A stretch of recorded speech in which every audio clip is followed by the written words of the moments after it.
And there we are. Hi there, how you all doing? Hope this Friday is treating you all well. Hope you're doing fine. Sorry for the delay. The neighbors decided that apparently some late night vacuuming was in order, and it was like really noisy above me for a good while. So yeah, I had to just wait for a bit. Even though I think my mic won't necessarily pick it up, it was just more than anything, the noise was kind of like distracting for me than anything else. So yeah, I had to delay it for a bit, plus still had to set up a few things here and there. But yeah, today is probably going to be the last stream on this specific topic, which we're going to talk about in a bit. No worries about that. But having a quick look at the book and all that, I think we're going to just go through it. Just kind of like push through as much of it today, and probably going to conclude and give some final thoughts on it. And that's gonna be it, which has been a fun journey. I did enjoy my time with it, that's for sure. So yeah, that's the plan. Outside of that, not much else is planned, because you know I'm still catching up with things, mostly for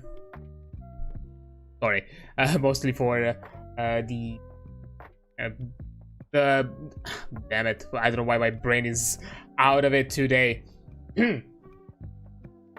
Okay, slow it down.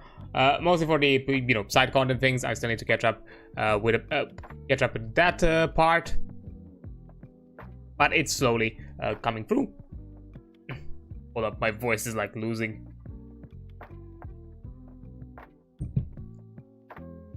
There you go. I also made some tea. That also why.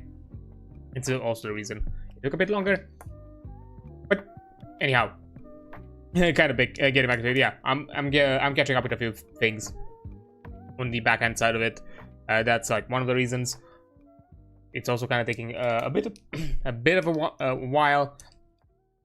Also a few other things here and there. But anyhow, aside from that, not much else to announce. Although I'm at least for the TRPG things, there are going to be some new things set up and planned for the next weeks. I just have to kind of skim through them and kind of figure out the structure. But I think I have an idea how to run it. I think it's close enough to the usual formula. It's not going to be that big of a deal. I'm going to continue through Void Train. I think we might be close. Technically not close. I'm not sure exactly. I'm guessing 5, not 5, probably 3 or 4 streams at best left there. And after that, I actually have to see what exactly we're gonna run within these things, because I'm not sure yet. I have to look through my backlog because I have no idea. I don't remember. I remember like I've had like a few games on my radar to check, but we've been on the Void Train journey for quite a bit, and I have no idea. So we'll see about that. With Arknights, we're still gonna go through it all and advance. I'm making some side progress off stream, just so we can jump in on it. So we can jump straight to the main story next time. Funnily enough, because yeah, on the stream it was mentioned that there is going to be like a 6-star like freebie.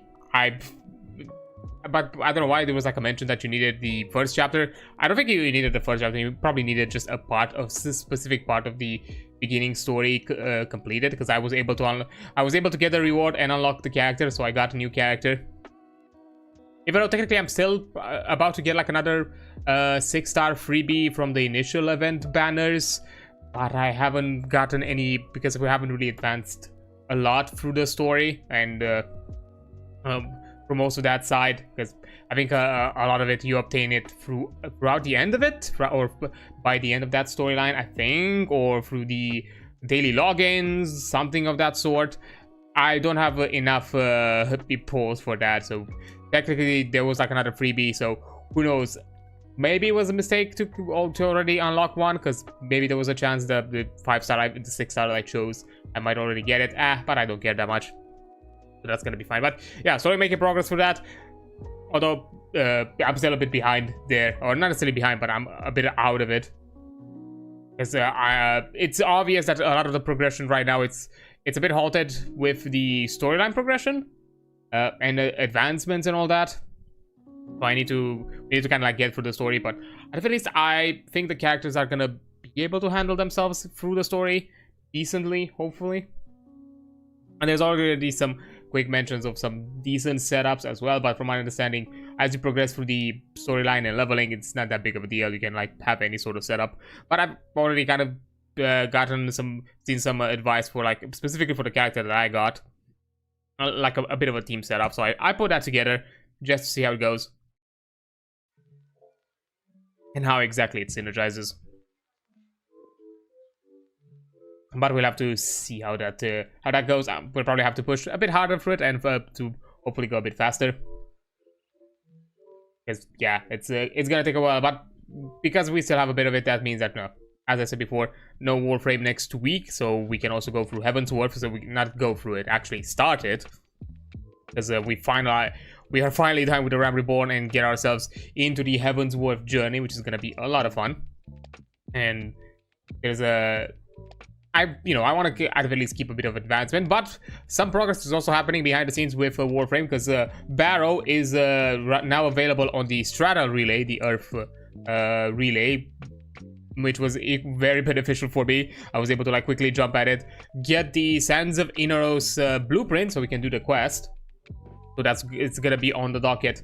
And next time around, that blueprint is already building. So next time, and that's gonna be one of the few things we're gonna plan. As I mentioned also before, I'm gonna follow the quest guideline that Warframe offers on their website, and even the wiki kind of mentions where the Duviri is gonna be towards the end of the second arc. So right now we're not gonna do Duviri, even though technically I have it unlocked. I'm gonna do it as the story kind of guides you, which is gonna be a bit later on. So yeah, after we're done with Sands of Inaros, we're going through the rest of the main storyline. And that's gonna be the plan, which is Second Dream, the War Within, and I forgot, I think the New War also. I forgot exactly which is the progression, but yeah, those. At least, hopefully, we can get like 2 of the main story lines alongside with the Sands of Inaros as progression. But yeah, thankfully, I was lucky that a battle was on a relay that I had available, so I quickly jumped in, even though I've been scammed immediately by all my credits for almost nothing.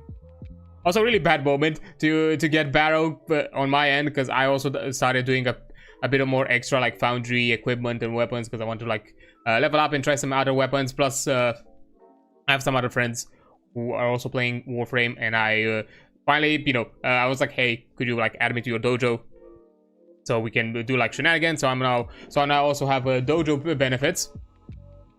But it's a starting clan, so not all of it's put together, which I don't necessarily mind. It's fine taking it a bit slow, but a few things I did discover there, and I'm slowly building them and trying them out. Although some of the options, I'm not sure how, if I'm gonna keep them. Some have been like advised at being good like variants of it, so I'm gonna keep a look on it and try it out, like say with the alternatives. But yeah, I have some extra weapons cooking as well. Some that I wanted to as improvements of what I had already. In the other case, it's just because I like the vibes of them. For example, I got the Redeemer blueprint, even though it's a meme kind of weapon, but I like the concept of it. Even though I need to first, make another Vasto, because I don't want to sell I don't want to use my current Vasto. Or technically I could use it, because it's not really put together with any mastery or anything like that, and I could just have another one to mastery. But that'll take a lot more time, so maybe it'd be just better to build another one. The Ripcast, but that requires like 2 other weapons put together, so that's a whole other thing as well. The Dracoon, I think I'm pronouncing that correctly. It's the other like big shotgun that you get early on, which that one is a bit more focused on like slash damage, which is nice. I also got like the polearm, forgot the name of it. It's a polearm that you get from the dojo. I also got like a rifle from the dojo.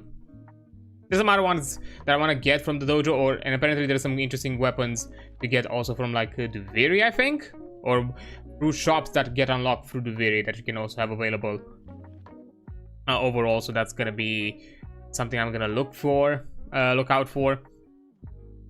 But yeah, so far I have that to put together.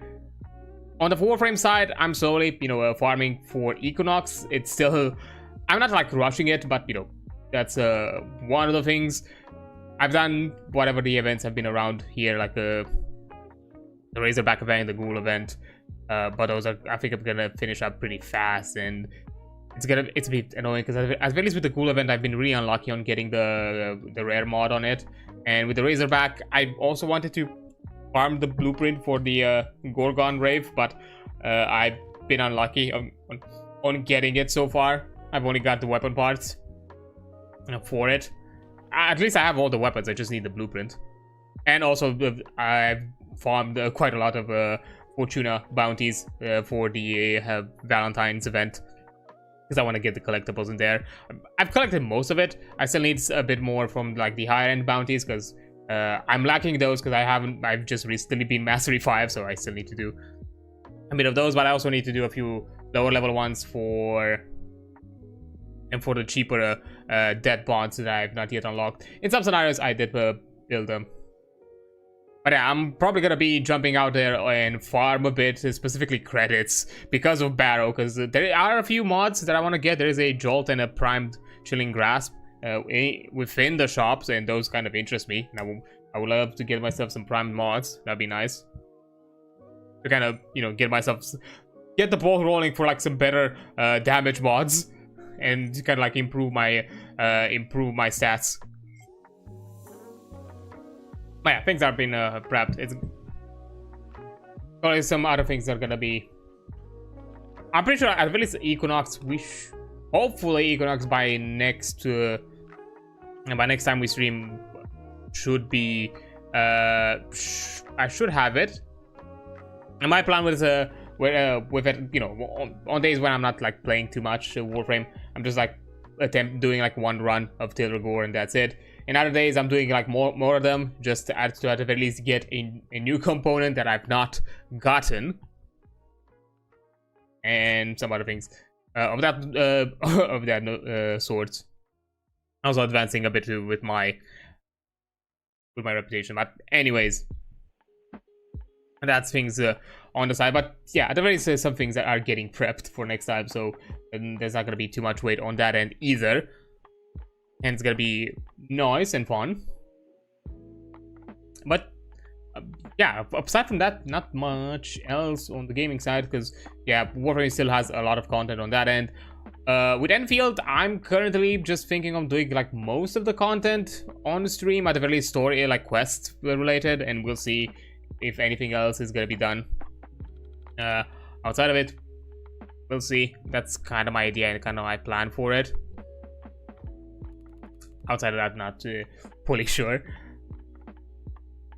And with Final Fantasy, because we're not right now, we're not in a big rush. It's fine getting like doing Heaven's Ward a bit slower.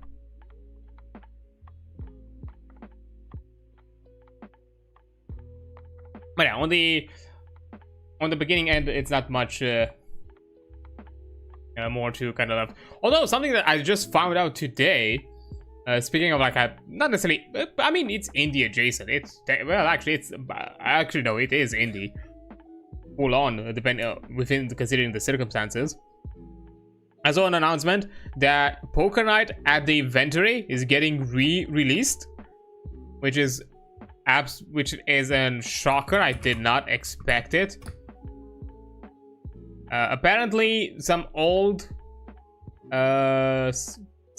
the old Telltale devs who were also responsible with some of the 7 Max games have gotten a hold over the Poker Night IP and announced what they are calling a reopening of Poker Night at the Inventory. For those who do not know, when Telltale had their whole issues with the studio kind of going bankrupt, having a ton of like issues, basically going under, losing some IPs, things got discontinued. Poker Night is one of those games that suffered by that. It got removed from the stores, as most other games who lose IP licensing there, or like are basically thrown in the void where nobody else technically owns them and has control over their publishing. They basically get removed from the store. Anyone who owns them still have them on the Steam account, but that's kind of it. And it basically created an interesting void with it, because Poker Night, both Poker Night games, had this interesting feature where you were able to obtain some cosmetics and some crossover rewards for a different game. For Poker Night at the Inventory, the first game, you were able to obtain a few Team Fortress 2 items and cosmetics. And you were able to get the Iron Curtain, if I remember correctly, that's what it was called, which is a heavy minigun. There was like a Salmon Max, was it a Salmon Max? Or I think it was a Tycho. Tycho from the Penny Arcade, I think it was the watch. The glasses might have been Salmon Max, and no, not the glasses, it was the badge and the gun. It was from Salmon Max, and the shades were from Strong Bats, Homestar Runner. Yeah, you basically had those like TF2 cosmetics, which could be traded, could be, you know, sold and used and do all that, those kind of like shenanigans within the Steam market. And when the game got discontinued, that also meant that there was no longer any way of obtaining those cosmetics, because those cosmetics, I think, were only obtainable through the game. And I'm pretty sure, like, let me actually check. Right at the inventory, TF2 items. Let's see, promotional items.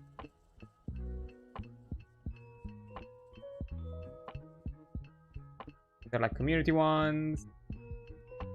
Oh, here's like some, might be in the expired section.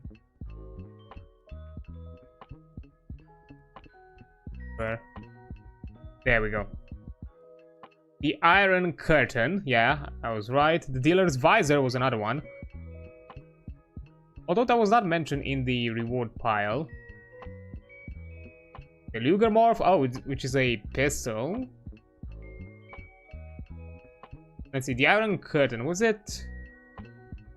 I'm looking, I'm trying to see if the Iron Curtain was just a minigun skin, or was it also, did it also have like a special effect with the weapon? Because in some cases, some promotional items had like a special effect. Now, function identically as the minigun, so as the base weapon, nothing different about it. Fair enough. So yeah, I think both items were purely visual cosmetics. Although I didn't see a mention of the Dealer's Visor being available, part of the initial Poker Night item. But yeah, basically with the release, they also announced that the items are gonna be reissued as well, so you're gonna be able to obtain these items again. Which, you know, the biggest kind of like meme out of the entire announcement has been that the Steam market is basically gonna crash, because these items are gonna immediately lose value, because now everybody is able to obtain them again. Now, from my understanding, because of how the circumstances go, the IP is technically bought or reobtained by this new studio that is not necessarily connected with the old Telltale ownership. Meaning that the OG Poker Night at the Inventory game is technically a separate product ID and separate IP ownership than the re-release issue, which is also technically a slight visual remaster, nothing too heavy from what I've seen in like comparison comparison shots. It looks, I think, like the most of the changes look like the engine light has been changed, but overall, like, the aesthetic has been kept the same. It's just a bit more higher resolution, higher render. That's basically it. But aside from that, like, the aesthetic and the vibes are exactly the same. The style is exactly identical. Nothing has changed. which is nice. But I'm understanding that even on the game side, they've made some tweaks behind the scenes with the code, where now the enemy AI, basically of the players, which is Max, Strong, Bad, Heavy, and a Tycho, each of the respective IPs, characters, and now are also gonna like play a lot more appropriate to like an actual poker game. In the game itself, it's gonna work more closely to how a poker game works. Because apparently, behind the scenes, it didn't really function like a poker game, and most of the AI was making like a lot of errors and like misplays. And now it's gonna play a lot closer to like a traditional poker game. So that's nice. It's gonna be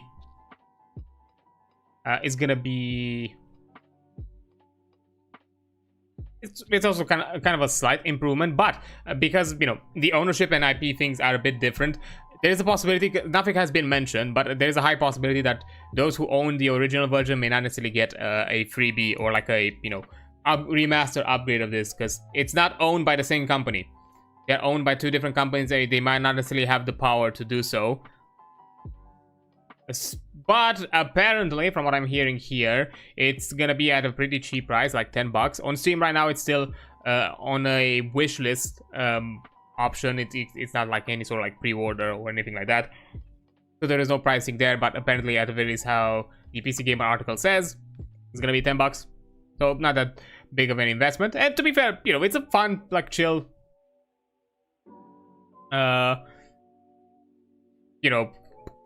poker game where just it's honestly the thing that I like to, because to me Poker Night are like some odd favorites of mine, both of them, both the Poker Night games. Not necessarily because of I'm a big fan of poker or anything like that, even though considering the aesthetics that I have, but mostly because I loved the writing and kind of weird kind of crossover, very kind of fan service interaction between these big IPs that have nothing to do with each other, and kind of the interesting storytelling and writing you get between them, which is really fun. My favorite being Poker Night 2, because GLaDOS is it's a personal Valve character favorite of mine. Claptrap, of course. I think I really loved how they've written Claptrap and Steve in that game. Ventrico was also like a lot of fun, and a lot of the other characters overall there, I think, have been more interesting. But I've also enjoyed the OG one, but I kind of like that a lot more. Plus, because I'm a big Borderlands fan, I also like that one more because I was getting some cosmetics for Borderlands. For Team Fortress, I think at the time when I was like playing these games, I wasn't like no longer like too heavy into Team Fortress myself, so I didn't care that much for those cosmetics or those rewards. But I'm pretty sure I have them. I'm pretty sure I have them. I don't fully remember, to be fair, but highly likely, I think. I don't know, but yeah, there's a high possibility that it's not gonna be available. But honestly, it's fucking amazing that this game is once again available. That might also mean, because if I'm not mistaken, also the sequel is out. Poker Night. Yeah, I'm pretty sure the other Poker Night game is not available. Yep. So there's a possibility that they might also re-release the sequel. That one might be a bit complicated, because that one had also like crossover rewards with Borderlands, with Gearbox. So I'm guessing there has to be some understandings done there as well. So that one is probably gonna be a bit of a tougher option, or a tougher deal to make, I think. I'm not sure exactly how much Gearbox is gonna care about it and willing to kind of like collaborate. I don't know. That one's gonna be rough. Valve doesn't necessarily surprise me that they've been down to kind of do this kind of thing. It's not really too shocking of them.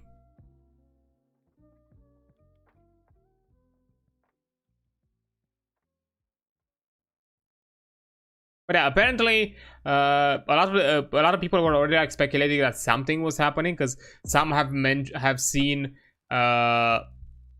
some shifts within the like within like Steam listings, and specifically the item descriptions for those for the for the crossover rewards for like TF2. The community like mentioned, saw like there were like some modifications within the item listings, or like item IDs or modifications, and there was already like some speculation that something was going to happen. But yeah, honestly, really cool to see this back in action. We'll see if I'm gonna have like an opportunity to play it. I'll honestly, if I have the means and funds, I might actually get the game, and who knows, we might play it here. That'd be fun. And I don't know, just grab the reward or something. That sounds like something neat to do. But yeah, surprising and actually hopeful gaming news. I'm excited. I'm always, it always sucks when games, are lost in the whims of IP ownership and everything of that sort, and if we're not able to obtain it through some, I don't know, means that can like permanently maintain the game, it's always been rough. Because I'm pretty sure like if you owned it, because Telltale at the time also allowed you to own them through their own platform, from their own website, and when it went under, I don't think you had any way of obtaining anything from there anymore. So basically you just lost anything you had there, which was rough. If you owned which I'm pretty sure I think I owned. Oh yeah, I owned the original Tales from the Borderlands. I remember like I owned it through the Telltale account initially, and when all of that went under, I lost any sort of means of accessing that game. I've got it again through, I think, through Epic or something like that, and now I technically have both of them. So yeah, that's also like another thing. At one point, maybe once we're done with some other games to grind and progress, I'm also debating on thinking on jumping at Borderlands at some point. I would love to do that, because I'm also like a big Borderlands fan, and I have like some ideas we could do. Nothing like nothing that would change enormously, or like some innovative thing, but some like farming sessions, because I've been such a big Borderlands fan, but I've never done any of the like the big things, like farming for all the rare items or anything else of the sorts. And I would like to, I don't know, being that I've been part of that community for so long, as someone that enjoyed it, I don't know, to some extent, I guess, get that weird prestige out of it. That'll be neat. And starting from Borderlands 1 onwards. But yeah, that's something to plan out and to think about for later. Anyhow, I think that I've been, yapping about all of this for enough, and just ranting about other random things. Because I also want to be done with today with the topic, and cover what we do have to cover for, and specifically for today. But before we do any of that, once again, as kind of a quick reminder, specifically when we're doing these kinds of streams, which are under the category of tabletop RPGs, or any other tabletop RPG adjacent category, be it, I don't know, if I'm under like the D&D category, or I don't know, Vampire the Masquerade, or some other ones that have been put in their own exclusive channel category. The main thing here is that this is a space for you all to speak out, discuss, chat about all the exciting things and fun things you do about the tabletop RPGs. This is a place where I encourage and want to harbor that sort of mentality and excitement and love for the tabletop space, because it's an amazing, creative, and wonderful space, and full of wacky, awesome stuff, and that is worth discussing.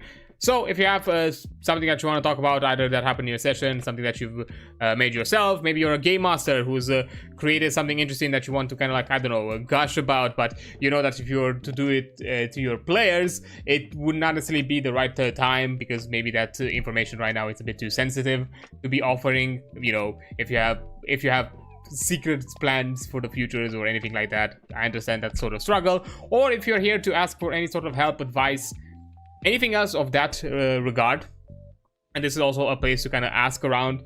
Either me or maybe someone in the chat can offer that sort of help. If you want a bit of like background, let's call it, from my end, I've started in the space in like 2018, like most people, with D&D, Dungeons and Dragons, both a player and a game master in like equal fashion, like in in equal amounts.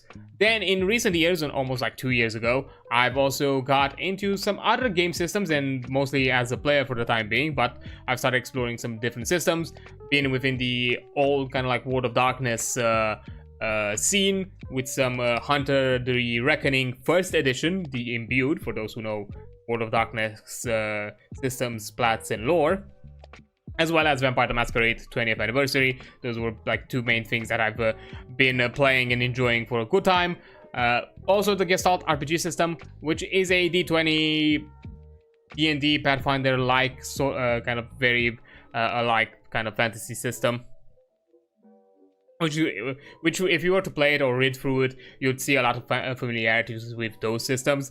Basically, if I were to like put it at like D&D in one end of the spectrum and Pathfinder at the other, Gestalt would be somewhere in the middle. It's a bit more complex and has a bit more choices than in customization than Dungeons and Dragons, but it's not to the granular level that Pathfinder offers you. So it's a healthy in between. Plus it's a bit more power fantasy as well, because you know, akin to its name, Gestalt, you advance 2 classes at once as part of your character, and things in that nature. And plus some other unique systems that kind of lean into that power fantasy. So that's one thing. Then we also checked actually Pathfinder as well. That's something that we slowly started playing. Right now we are a bit on a hiatus with the actual plays, and by the middle of this year, hopefully, we're gonna be back at it again. That'll be a lot of fun. But you know, again, it's we'll have to see the state of things by then. So that's one thing. And outside of games that I've played, I've also checked out other game systems through these streams as well, and read through some other systems. Lancer was one of them. The Bunkers and Badasses system as well, which is the Borderlands IP of kind of like D&D IP that is kind of like designed around it. Yeah, as well as Tactiquest Daggerheart during its playtesting phase. That was like the first things we'd ever checked out when the playtesting phase was still available. At some point I want to like revisit that now with the full release when I have the means to get it, and that'll be fun. But we've also checked that. Some quick looks at some starter guides for Candle Obscura, Cult Divinity Lost, Call of Cthulhu, Mothership, as well as GURPS. Those were also things we've looked at for a short while as well. And what we've checked on for today, was like the other big major system that we've looked at, the Tactiquest system. So this is like another one, like another big one.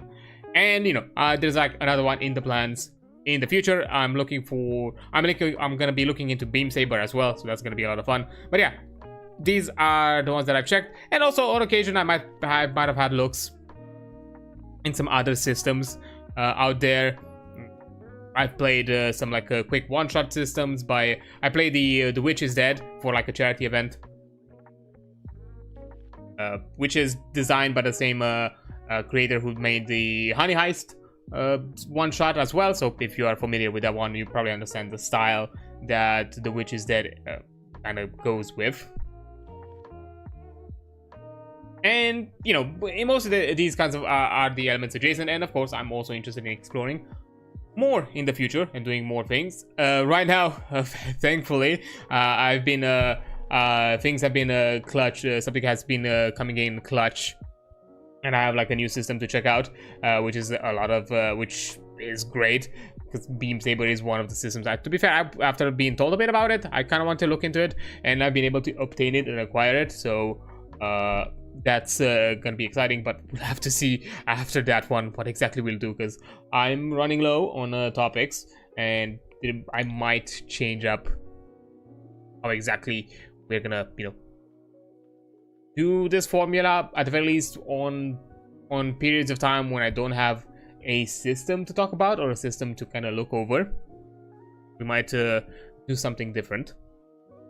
But anyhow, as I said before, to kind of run back on topic, this is a place for you to kind of freely speak about all these things, and don't worry about it if you feel like you're detaching from the topic, or you're kind of like derailing the topic. I'm here to fully encourage it. That's the whole point. I want to kind of like harbor a space here for people to talk about these kind of things, ask for advice, help each other out.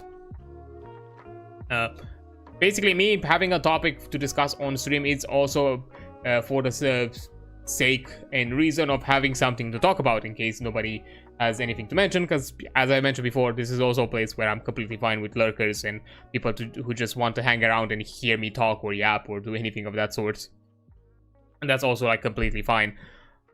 But yeah, it's not necessarily a pressure, and at the same time, do not feel discouraged of having to interrupt me and wanted to ask something or wanted to talk about. I do my own derailments and sidetracking anyway, so don't think I'm gonna be just a heavy focus on my own structure on all these things as well. I'm also gonna like jump around and save my own things, because that's kind of the whole formula here. I go through some chapters, read them out, give my perspectives, maybe make some comparisons, or maybe this or maybe that topic is going to remind me of something else that I want to discuss about really quick, or like quickly kind of like add alongside the information given as part of it, as part of the process. So it is a bit transformative. I'm not just out here reading. I'm not just some glorified audiobook. That is the effort I'm trying to put here. Either is not to just be a glorified audiobook. So I'm trying the best I can to have it a bit transformative, especially in scenarios where you have this you have the system available to you through other means as well, and access to it. So this is kind of like the general gist of it before we actually get into the topic. Which, speaking of which, because I'm also going to do the intro right now, because once we're done with the intro, the ad might just come around. So I'm probably going to just do the intro, and then we are going to get into the meat of things after that. But at the very least, we cover all the introductory things now, so we don't have to delay any longer afterwards. Because as I said, I do want to be done with it today, and if we're gonna do something, I'm probably gonna do a similar structure as last week and the week before. And I've had like a quick skim through the chapters that I wanted to look at it, and I've targeted some places where probably I'm gonna skip. So we're gonna go through them pretty fast, because it's like 24-ish pages to cover. That's kind of the section that I want to look for, and I'm pretty sure it's not gonna be all of them. But yeah, so to kind of get a quick idea of what we're going to be talking about today, we are talking about Tactiquest, a half diceless tactical sandbox RPG by Level 2 Janitor. Right now I am showing the main cover book of the core rule book that everyone has available and should read. Not necessarily has available, but everyone should read. First and foremost, there's a separate like game master version of it. That's the one we're gonna look at today, but that one doesn't have any sort of like cover images or anything like that. So I just wanted to have something visual put together as I'm talking about this. And also let me put a link here as well, as it is available on itch.io. Oh, there you have it. Hold up. Unpin, manually unpin. There we go. I double check it's not gonna disappear. Yeah, the system is freely it's free to get. It's under a name your own price sort of system, which means that you can also put zero dollar dues or any sort of other currency you run with, and just get it as a freebie, readily available to you. The system itself, it's still in playtest, so expect some changes. And as a note, what I'm looking at, it's the Jan, the author of the system, has been kind enough to give me a in the works update that it's gonna be released at some point into the future. So some elements may not be one-to-one to what you're gonna have available as well. I'm not sure exactly within the Game Masters section if there's anything changed. I've actually did not look at it or seen any specifics on the changelog. Let me...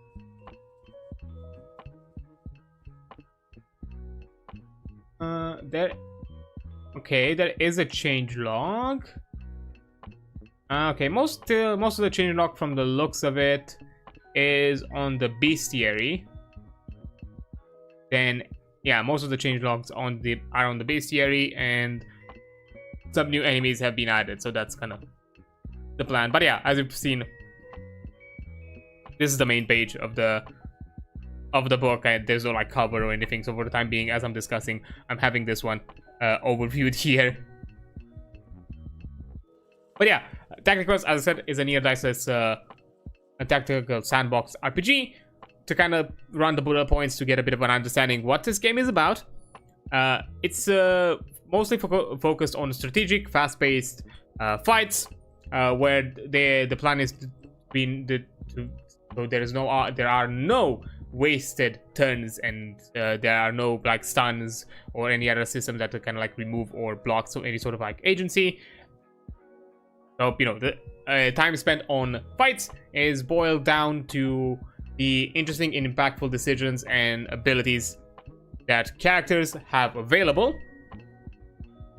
with no need to wait on a die roll or, you know, have the outcome be determined by them. And there's a wide variety of character classes and character elements and character creation aspects, including customization aspects, including like gear and weaponry and how exactly you manage all of that, with a wide variety of like non-magical classes that go beyond the general martial, which I really liked some of the interpretations. Plus a ton of them kind of go into like the main archetypes that you'd probably want to have built together. So even when you explore multiclassing, you can explore some more in-depth multiclass concepts. For example, you know, there is like a Spellblade class on its own, so you don't have to like multiclass yourself into a Spellblade, which is really nice. So you have some more deeper options. Plus, even the roles themselves are like wider expand. For example, like the support role, it's not just the classical healer. You have various elements of support that facilitate other systems that are part of the game.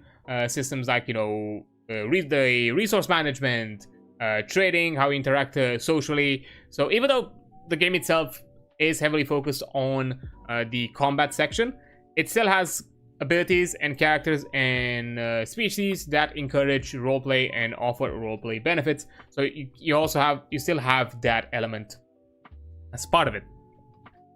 As mentioned before, this system is a almost diceless game system. Most the dice are only used to set up situations, and if you wanted to have like randomized characters, you can also utilize dice to determine certain elements of your character through random rolls. But when it comes to setting up outcomes or determining outcomes, dice do not play any sort of role into them. So you do not roll to check if you are gonna hit, you do not roll for damage, you do not roll for anything of that all of your decisions have a clear-cut effect and outcome that you decide and you plan out. So there is no element out there of randomness that could remove or affect your intended goal. And at the same time, you will not necessarily have this feeling that to some extent your agency might be negatively impacted, because there are cases where people do not necessarily enjoy the RNG aspect because of that and just want to make decisions for the aspect of decision making. Overall, it's designed to be a player-driven sandbox, with systems like crafting, currency, and travel being a core part of the system, and not something that is an optional or side system that you can, you know, participate if you want to. They're a main aspect of the game of how you manage your gear, craft new one, obtain new more powerful gear can also be done through currency, but a lot of it is cleverly designed that it still requires you to adventure, like if you want to create something that is a bit more powerful or to make your gear better than it was before. because you also have this kind of like masterwork systems where you can add a new benefit to your item once, so you cannot multi-stack it, but at least you can have an additional benefit. You still need to do some adventuring. You need to obtain the required materials, plus you need to have the proper skill sets to build the tube, to do the said crafting. Currency is also important. Resource management and travel is also important, because you have a limit amount of how much supplies you can carry, and you have a requirement of, you know, utilizing those supplies as you travel. The less you use them, the more likelihood it is that you're going to be in a bad scenario. Plus, you know, some other ways of splooging once you get into higher levels with, you know, hirelings and headquarters and other elements of managing towns. But again, that's at points when you're going to have a lot of money, and even there, it puts you some limits into not abusing the system, and it's pretty costly, even if you want to do like big things. Oh. You have to be careful about it. And as a final pointer that is mentioned here, there is also a wide variety of monsters with intended ways of how to run them that are more than just simple, you know, bags of HP or numbers with their own tactics and abilities that can, you know, spruce up combat. Plus, you know, in how the game itself runs, with where random scenarios and random combat are crucial to the game itself, but they're not just the occasional random mooks that you come across, that they're there to be inconvenient. In some scenarios, they could be core parts of the storyline. Maybe sometimes there could be a random event where a core NPC for your story shows up, be it a villain or someone helpful, or who knows, maybe something different. These are going to be elements we're going to look at it today, to be more clear, because up until now we've just checked the general rules and the rules that all at the table need to know, being players and game masters. And now today we're gonna look specifically at the game master side and how everything is gonna go behind their screen. But as I said, overall, the game itself, yes, it is focused mostly on the combat pillar, with a ton of like inspirations in tactics RPGs. I would maybe even say semi XCOM like, but you know, Final Fantasy Tactics. I think some Final Fantasies are inspired of it. It's very kind of classical RPG, as you can see of it. It also has this kind of themed or concept or idea of kind of like the classical tabletop games of old, or of how you probably would have played them or seen them in your younger days, having this kind of more, to some extent, kind of charming, a bit childlike kind of aesthetic to it, or it's kind of aesthetic of how you'd see kids kind of like envision these adventures. Which, you know, it's a lot of fun. I love the charm of it, especially kind of the sketch mark sort of art style of it all. It's overall a lot of fun, and from what I've looked at it, it's interesting, and it's expansive enough.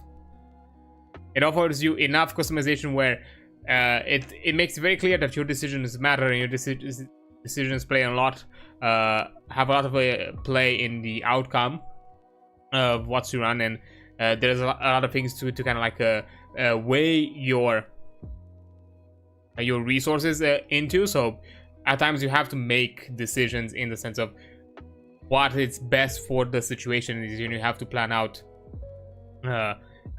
based on your scenarios and based on what you have available within your kit. And of course, encouragement of having a ton of like party synergy, elements of cooperations, elements of tactics are heavily built into it, in how, you know, enemies, classes, and even items, and the general action economy is designed, which has been kind of interesting to explore it. As I've said before, I've not looked too much into diceless systems, because as I've said before, I don't necessarily have an issue with, you know, running with the numbers and, you know, go with the flow and just go with the punches, as some would say.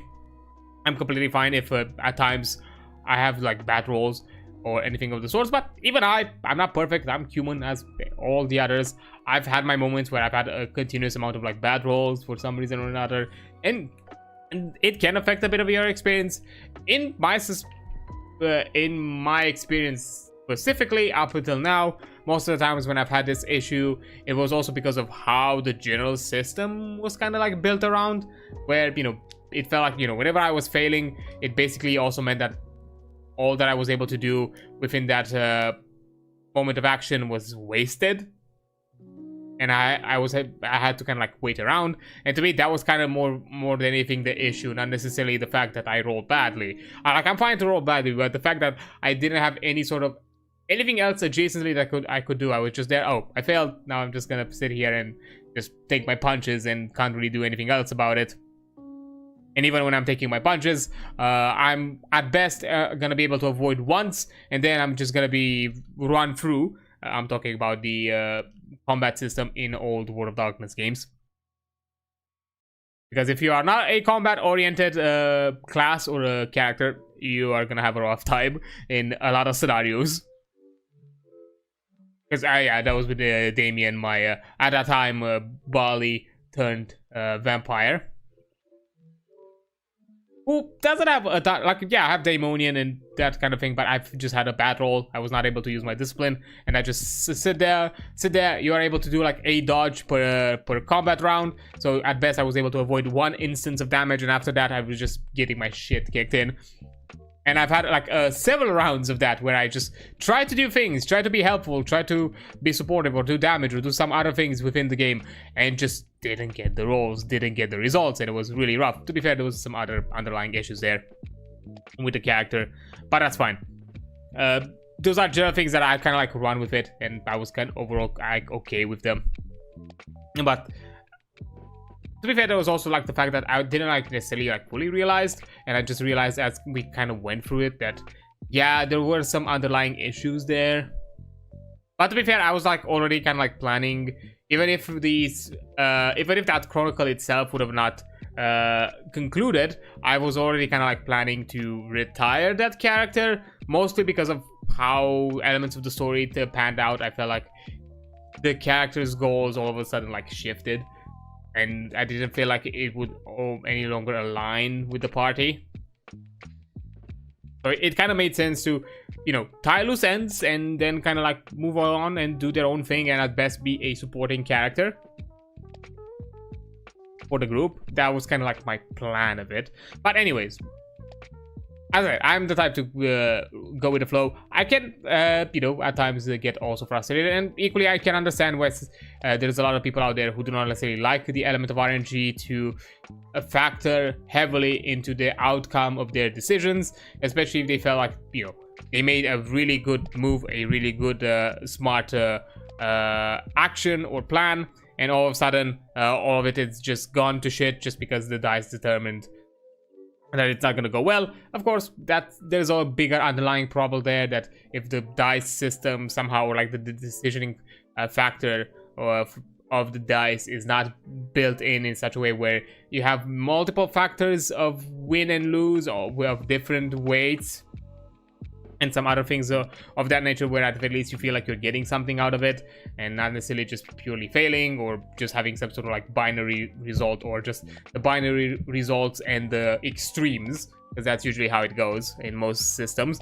And but also have a yes no, or yes but, or a no but, or a no and, or a yes and anything of the sort. That's generally the issue, but yeah, I understand it. So I can see the appeal of why dice systems are something more in line with people and then the traditional ones. But yeah, rant aside, I'm gonna take a quick break, and that is about to come up in a few seconds. And once we're done with the break, we're actually gonna jump into the topic for today. So yeah, I'll see you in a few minutes.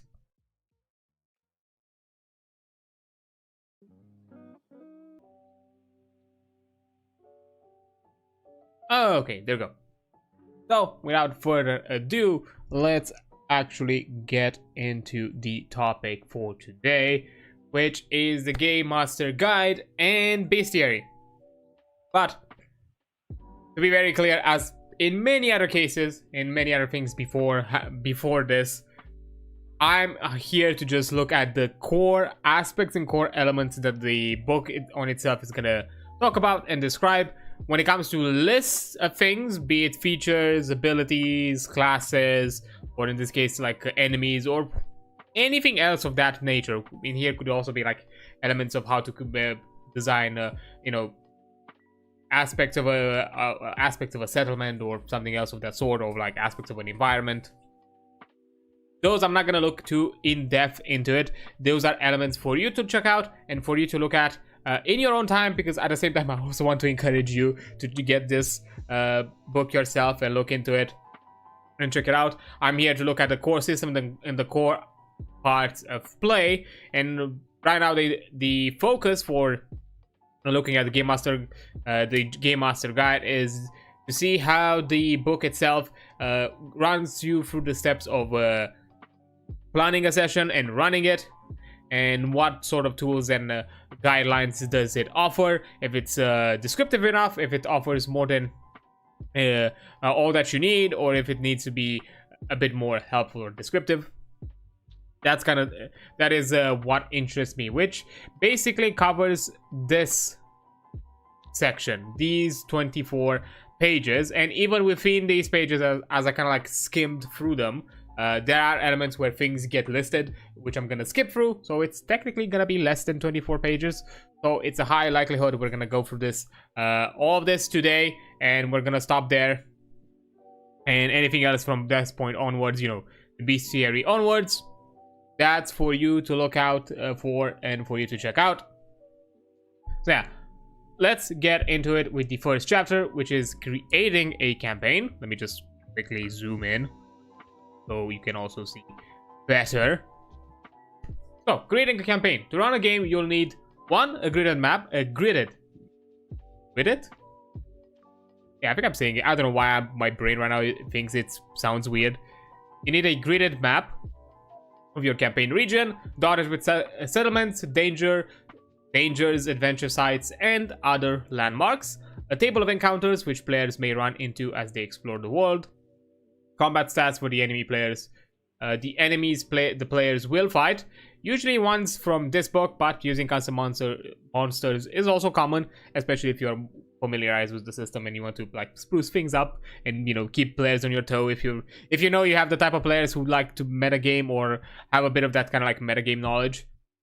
Of course, that's also like something to be discussed with the players as well, where it's, you know, certain elements should be discovered by the characters as well, not just by the players. But that's a whole other discussion. A battle grid to run combat with. This might be in the form of a pre-made maps or a whiteboard or a virtual tabletop you can quickly draw on. Yeah, so it could be something like specifically made for that encounter. You could just be a simple grid map where you can run all your encounters and you just quickly draw out the layout and you easily erase them, or anything else in between. And finally, the game pieces, a set of dice for the elements of setting up the encounter, miniatures that represent the characters and enemies. For online games, these could also be provided by a virtual tabletop through, you know, small little PNGs, or, you know, if you want to go fancy, maybe 3D models or anything else of the sorts. If you have something like more elaborate, and not just you know, PNGs slapped together on a bigger map. But overall, general requirements that you would also need in other systems, technically even less, because even the set of dice is just something that the game master more than anything would need. And even there, you can just have them digitally if you want to, even though we've had the discussion before where on a technical level, digital dice function a bit differently than how dice would the outcome of dice would work in an actual, you know, real life scenario, if you were to like roll one physically. But those are like hyper specific aspects of probability and random chance, weird side of vaguely quantum physics or quantum perspectives or quantum mechanics, which mean technically quantum physics, but which we're not going to get into, and other weirdness like that. So yeah, if we are to like talk about true randomness, I've already talked about this. I think I've even made like a short about it. So, you know, that's already covered. Now, for the campaign map. For the terrain, you lay out a grid of about 20 to 30 spaces and divide them into 2 to 4 distinct regions. It could be a spooky forest, frigid mountains, a poisonous swamp, and rocky badlands, or anything else that you fancy. This is designed for a short campaign, while a longer one might have over 60 spaces. And, you know, if we're going with that kind of like medium, like 20 to 30 spaces for like a short campaign where we have like 2 to 4 distinct regions, that means let's go on the average of 25 divided by, let's go with divided by 3. Just let's go with the in-betweeners. That would mean what? 8 spaces per region, basically. So a 60 space, on average 8 spaces per region, so a 60 plus spaces. That is quite a lot of regions to cover. It's almost what, 60? It's not 7, 6 regions. I think 6 regions, at least 6 regions within this medium. But yeah. And also, I mentioned put a settlement in at least in the least dangerous region, because that's where your campaign will start. So, you know, there is also a progression of difficulty. When it comes to settlements, these are determined when the player can take safe rests and restock supplies. They are usually about 6 spaces between settlements, more or less than that for safer or deadlier regions. So, you know, the safer the region, the more in between spaces, the deadlier, the worse. A short campaign map has 2 to 3 settlements, while larger settlements also mean more supplies when restocking and more traders, which is also mentioned in the inventory and goods services section of the core book, which, you know, mentioned kind of how you handle different varying sizes of settlements and how much you can get out of it, which is still a limiting factor, even at points where you find a significantly large settlement. You still are limited in how much you can get per stop.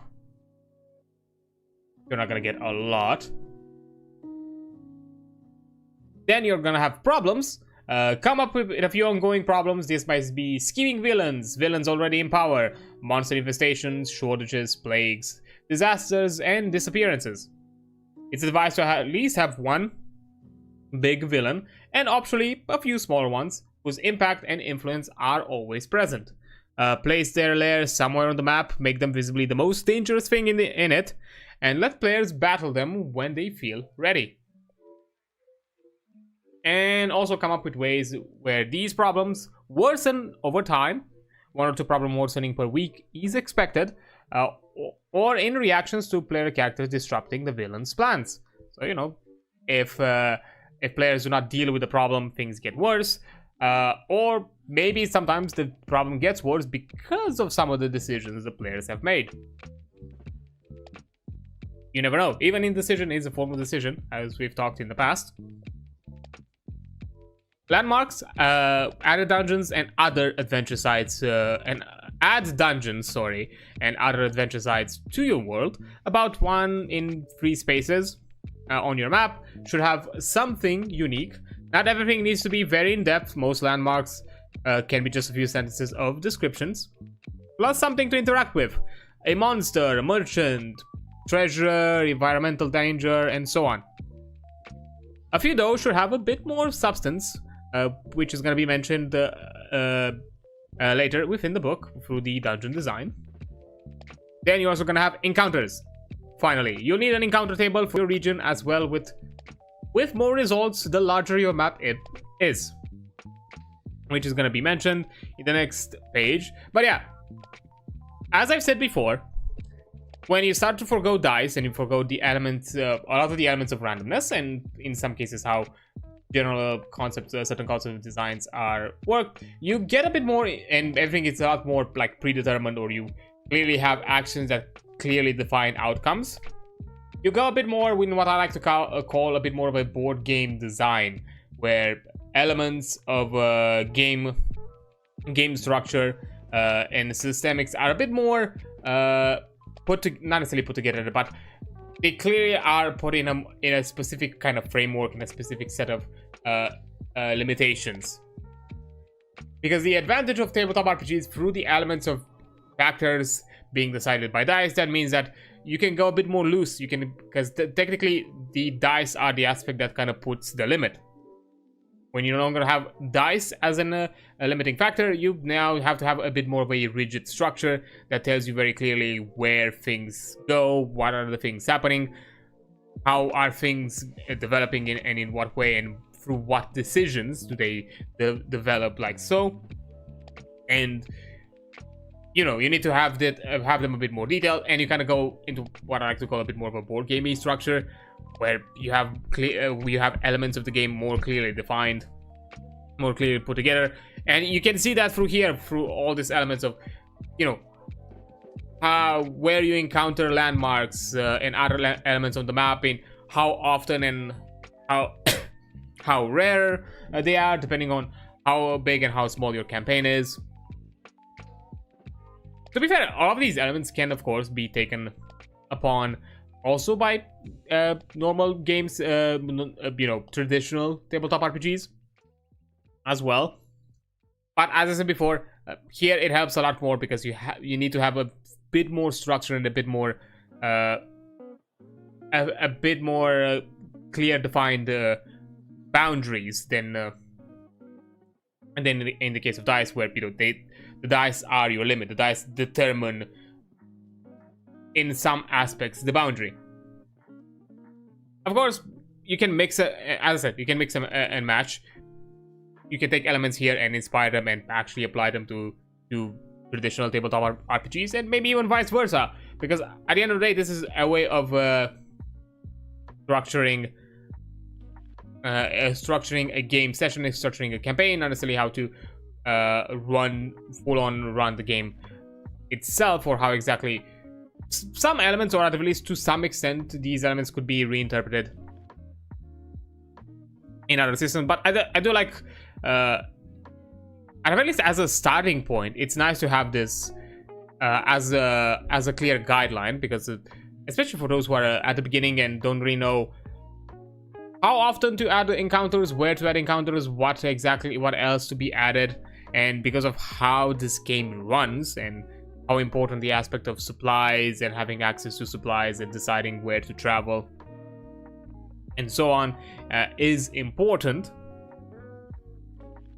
You also have to need to figure out like some general numbers where you know, these rules can apply as intended, or at the least the outcomes you want, or the challenges that you want to see through these rules kind of come out. Because, you know, having limited resources, you need to have at times moments where the players have to decide if they are gonna take the risk, go deeper into danger, or they're gonna just scuttle together and try to find a safe point to rest, or anything else in that regard.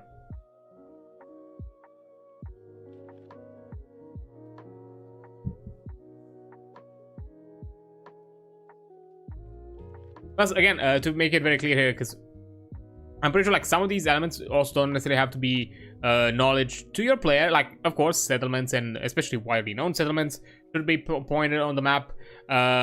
Landmarks, it could be a mixture of well-known landmarks and also like hidden landmarks. And even equally with settlements, you can have some occasional like settlements that you may not be aware of, because this is like also the fun part of adding elements of world building.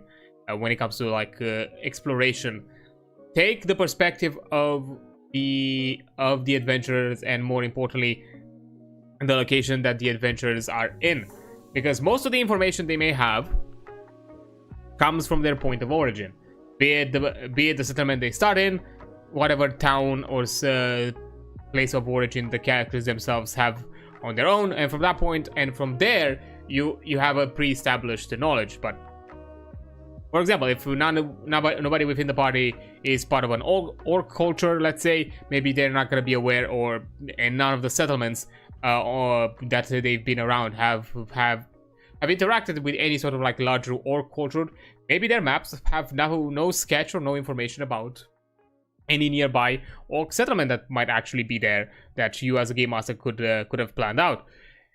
Many other things. There can be some major landmarks that, you know, could be visible with the naked eye, but there could be some other ones, some smaller ones hidden within a dense forest that where if you don't necessarily have some sort of like archaeological or exploration sort of guild, they would not know of. So they're not going to be written down if you don't have like cartographers or anything else of the sort that kind of explore their wider surroundings. So also take that into perspective, the perspective and the journey and the livelihood of those around you, because that can also determine the knowledge and what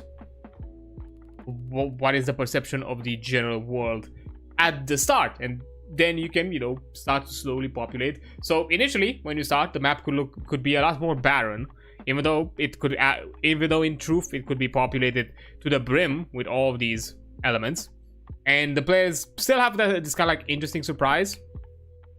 So you know, you can keep them on their toes. You might have like certain elements, or maybe the closer they get to a certain space of interest, be it a landmark or encounter or other things like that, or like a settlement, you can add a bit of like information where, you know, let's say for example like a settlement, a landmark, or maybe even a dungeon could be like in proximity to each other, like they could be like adjacent to the space where the group has stopped, and you can give them like maybe some vague knowledge that, I don't know, you see like some rising smoke that could be a hint of the settlement. Could be, you could see some elements of construction that could be the hint of the dungeon,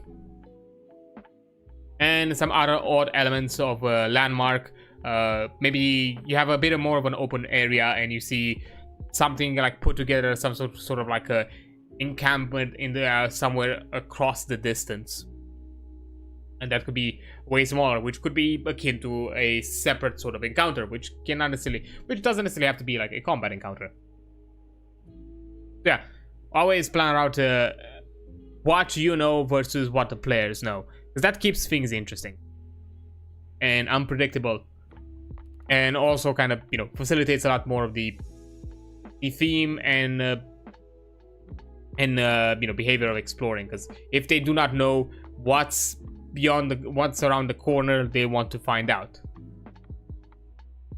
Now, because we are also on the topic of encounters, for encounter tables, as player characters travel, they run into enemies or potential allies. This makes travel a bit more dangerous and wears down their resources.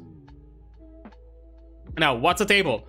A table is a die size, for example a d6, in a list of as many potential results as that die size. So 6 different results for a d6 table, although it can also be smaller if you want to do like, you know, 1 in 3 chances, and you don't want to you don't actually have a physical d3 dice. So, you know, you can do like every 2 groupings of numbers and outcome or anything else in between, but at maximum as many as the potential result. An encounter table lists something to run into each result, usually a fight, but often other factions, NPCs, and so on. Each region has its own encounter table. When it comes to table sizes, you should have more potential results the larger the region is. For 7 or fewer spaces, it's a d4 table. For 8 to 12 spaces, it's a d6. For 13 to 18 spaces, it's a d8. From 19 to 25, it's a d10. From 26 to 40, it's a d12. And anything larger is a d20. So, you know, the larger the region, the more likelihood it's more diverse and more things can be happening within the region. When it comes to locational results, some results on the table should take into account where the players are. An encounter that's normally a merchant might instead be a dangerous undead if the player characters are in the haunted forest where undead live.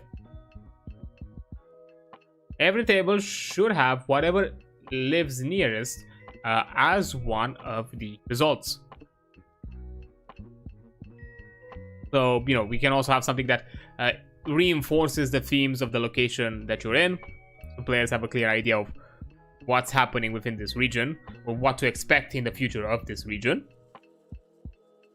For the results format, use whichever of these two methods suits you better.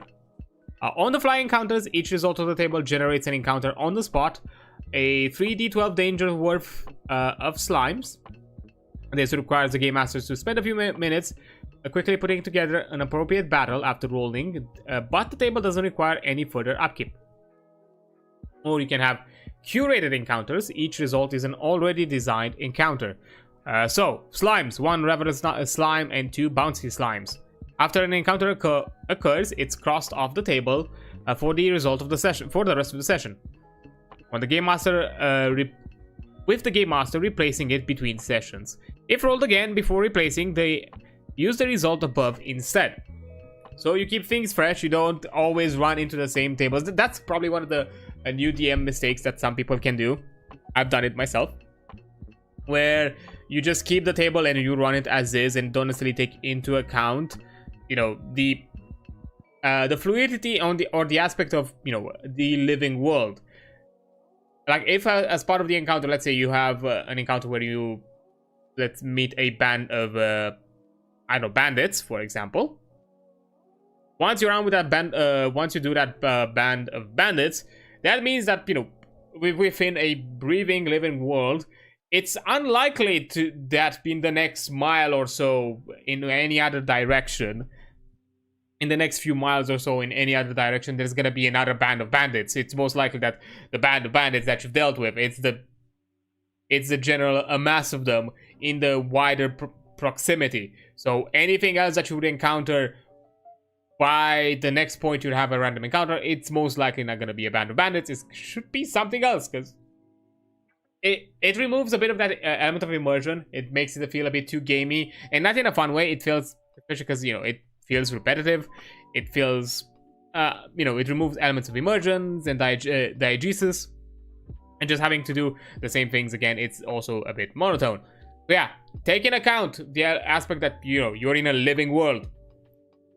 If something has happened already, or the party has dealt with something already, it's unlikely that they're gonna do it again. And also, it's unlikely, not necessarily unlikely that it's gonna happen again, but if you want to do it again, rethink how you want to approach that encounter. It's better to do something different. But if you want to have this kind of like a, let's call it like a, this kind of like running theme with a certain encounter, find a way to kind of like spice it up and keep it different. My favorite concept of this that I've personally loved, for those who are Critical Role fans, in campaign 2, then, you know, I'm gonna use a band of bandits as the example. You might remember the running joke. For those who have seen the campaign 2, you might have remembered the running joke that was the bandit camp, the bandit random encounter that happened after one of the party's rests. It happened once. They dealt with it. It was like a full wipeout. Some might have been killed or near death, or I think some were killed, and a lot of them, like, you know, just surrendered after seeing how competent the party was, and then, you know, a lot of it has been this kind of like a back and forth scenario. I think they re-encountered the party again, that bandits again, and they were like, oh no. Immediately, once they were like noticed, and once one of the, you know, one of the recurring characters have noticed who they were dealing with, they immediately dropped all they were doing. And I think they, as kind of like a way to kind of tie the bow towards the end of the campaign too, they did it a third time as well. I don't fully remember the details of all of them, but yeah, they've had this kind of like weird running joke with this unfortunate group of bandits who have been made the butt end of the joke by the party. Has been this kind of like a very rare, okay, reoccurring kind of like a joke, or like kind of inside joke. So yeah, you can do something interesting with like recurring encounters, but keep it fresh, keep it different, keep it, you know, do something with it. Like, it could be like a recurring joke if something has happened within the first encounter. It could be something different, or that could be related to either how the characters are interacting with the world, or how maybe or maybe it could be related to some of the characters within it, or something else akin to that. So yeah, if you want to, can do that, but keep it fresh, keep it different. It doesn't have to be the exact same thing.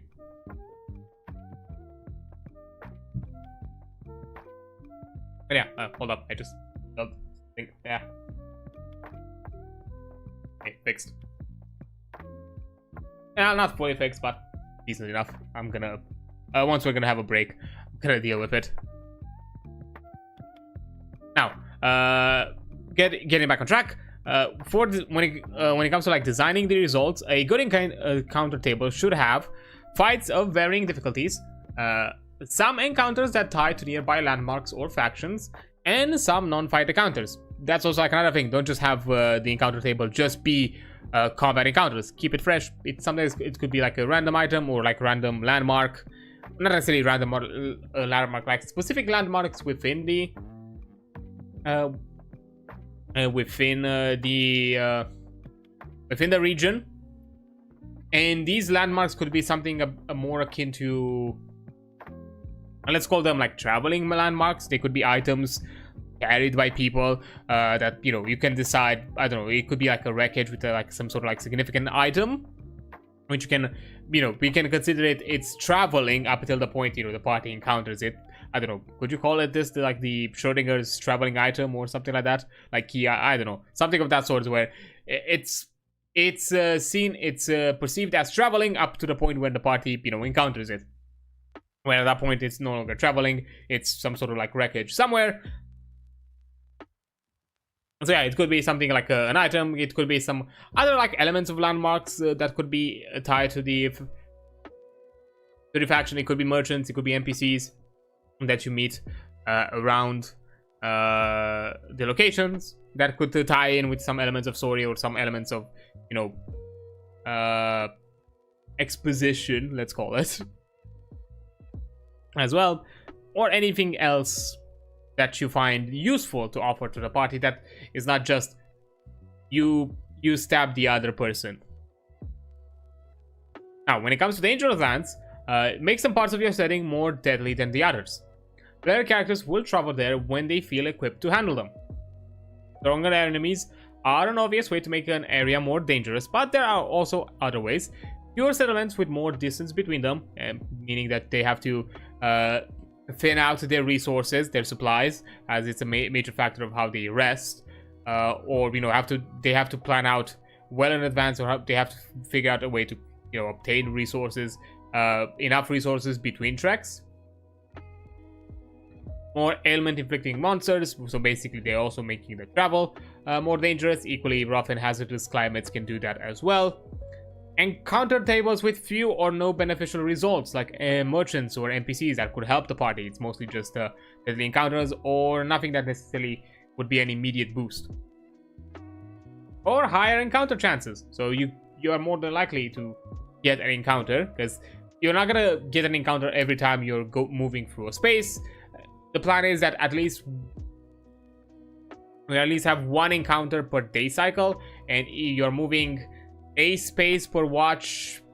Technically you are limited at most to like 2 or 3 spaces, because then you also need to have like the full 2 spaces if you push yourself, if you have the right traveling gear and equipment, and traveling mounts. Then yeah, you can do more than that, but it's also encouraged that technically needed to at least have a watch of rest. So that means that at most on a daily basis you can do 3 watches, which means 3 spaces.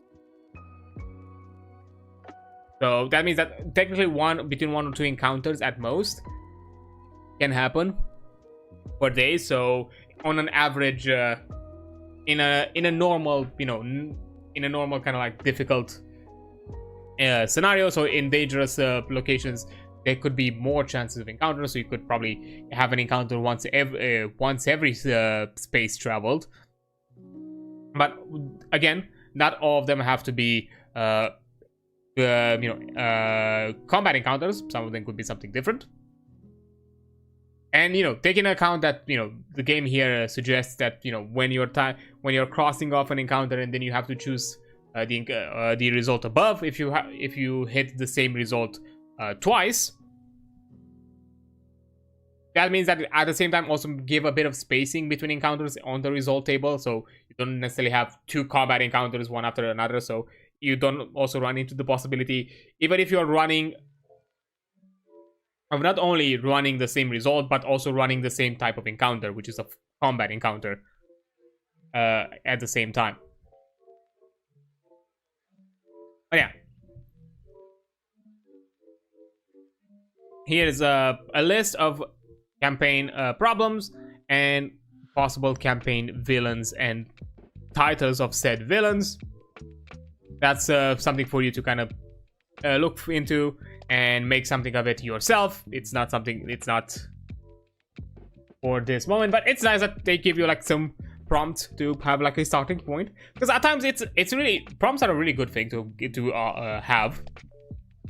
And when I say prompts, I mean look at ways to of getting prompts, and not talking about like AI fucking prompts, not that, just random concepts, random ideas, and then you're like, okay, but they are like bare bone concepts that then you interpret in your own way that are fitting within the world. A really good way to kind of have a starting off point if you have no idea what to do and what to make or what to design in the moment, especially for like off the cuff. They're really good for like also for tables as well. Just have a table of like random prompts that could also help out a lot. Maybe like flesh out NPCs, things like that. If you do not know like what exactly you want this NPC's quirk to be, or what exactly their interests are, or anything else of that matter. If you want to kind of keep it weird, fresh, funky, list of random prompts can help you a lot to add a bit of diversity or to get you out of a creative block. Now that we talked about the general campaign or like encounters, now let's look into settlements, which are important safe haven for the party. Every campaign map has towns, cities, camps, forts, and other places for the player characters to rest, trade, and plan for future excursions. Settlements are where the player characters can take safe rests and purchase supplies. So where and how many to put on a map is important, because supplies are a key system of the game. If they have too wide of selection of obtaining supplies, that means that they're never gonna hit challenging scenarios where they have to manage their supplies, which managing resources is a key aspect of the game.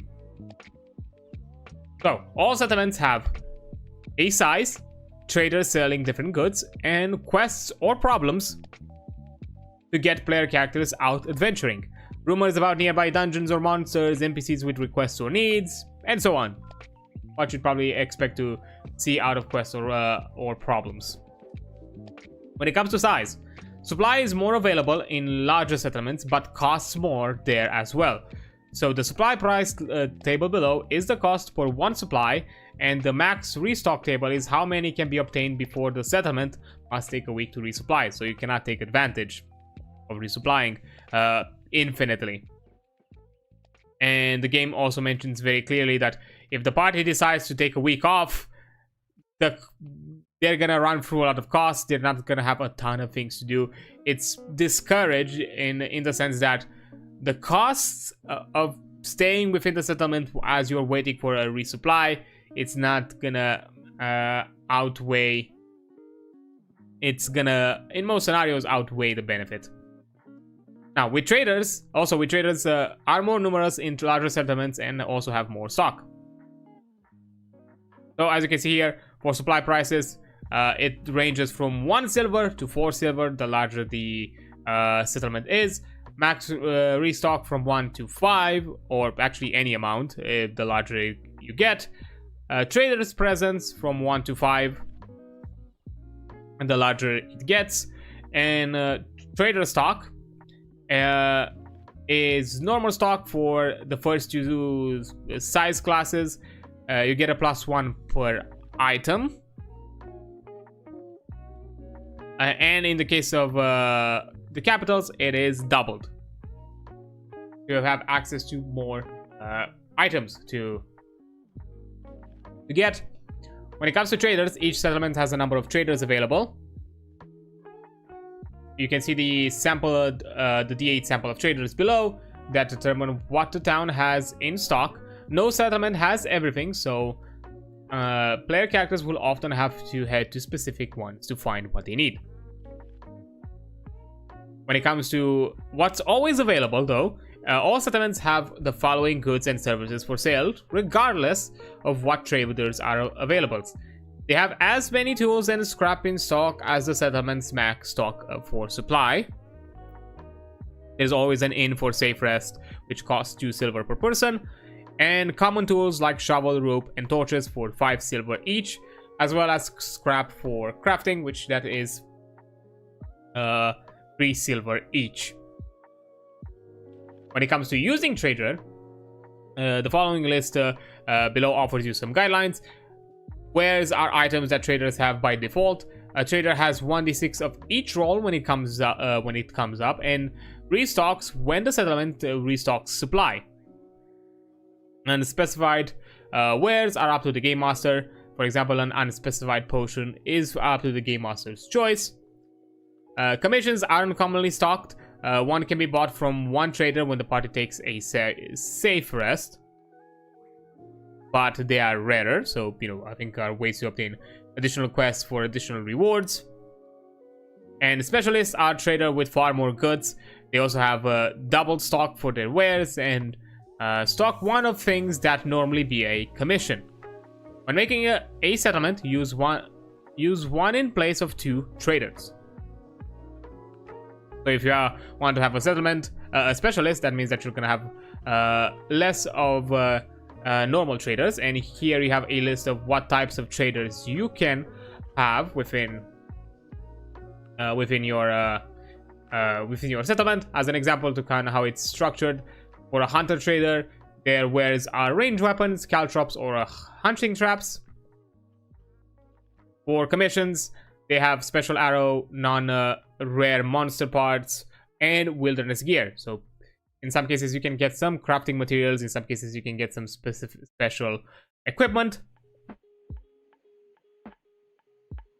But yeah, once again, you have to take into account how many of them are available.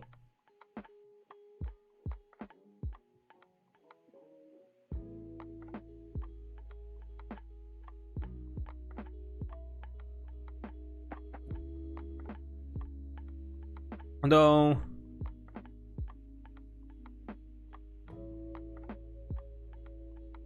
it doesn't necessarily mention how many traders you should expect within a settlement. So yeah, I didn't see like any mention of how many of them you should have per, like for example, like per size of settlement. This mentioned that no settlement has everything, so definitely you can't basically have 8 traders per settlement. So you'll have to kind of like think about it.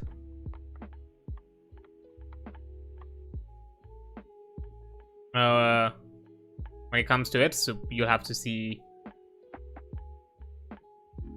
Yeah, I think this one is one of those rare cases where, yeah, I think it's up to your judgment.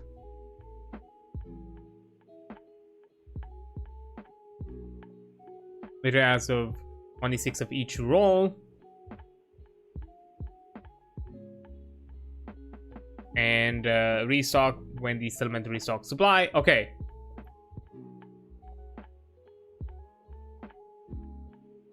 But it doesn't mention.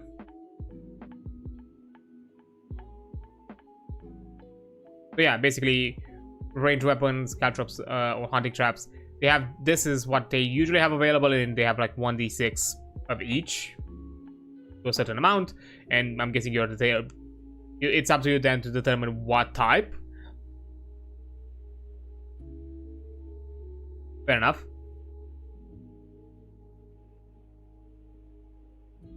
Oh yeah, now that we've looked at settlements, now let's also look at dungeons, which, we talked about the safe spaces. Now let's talk about the dangerous places.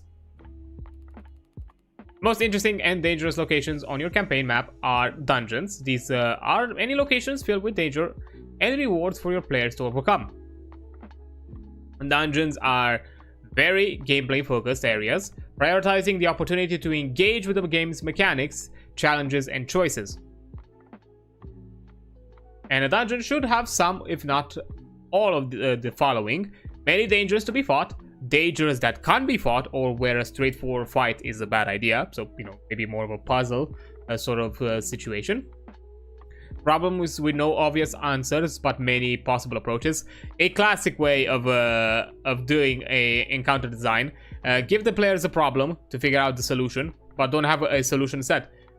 Let the players come up with solutions, and then stop basically when you feel like, hey, that's actually an interesting concept, I'll run with that. Yep, that's the solution, you go with it. It's also like a fun way to do it, to kind of keep the players on their toes. Because you'll be surprised, sometimes the players can come up with something way more clever that maybe you would have thought of, and that also equally, it's gonna make them feel clever as well. So, it's one of those things where you have to pat each other on the back at times. So it's better to kind of keep things unpredictable and go with the flow improv, because you never know what may come up.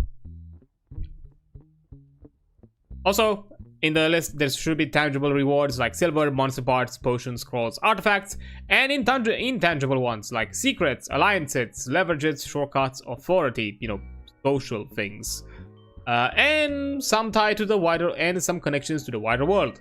Maybe the dungeon has some inner connection with some wider scheme and plot of the major villain. Or through it, you discover something through the intangible rewards that it's related to the wider plots. It tells you more about the world, because again, the world should feel like it's living.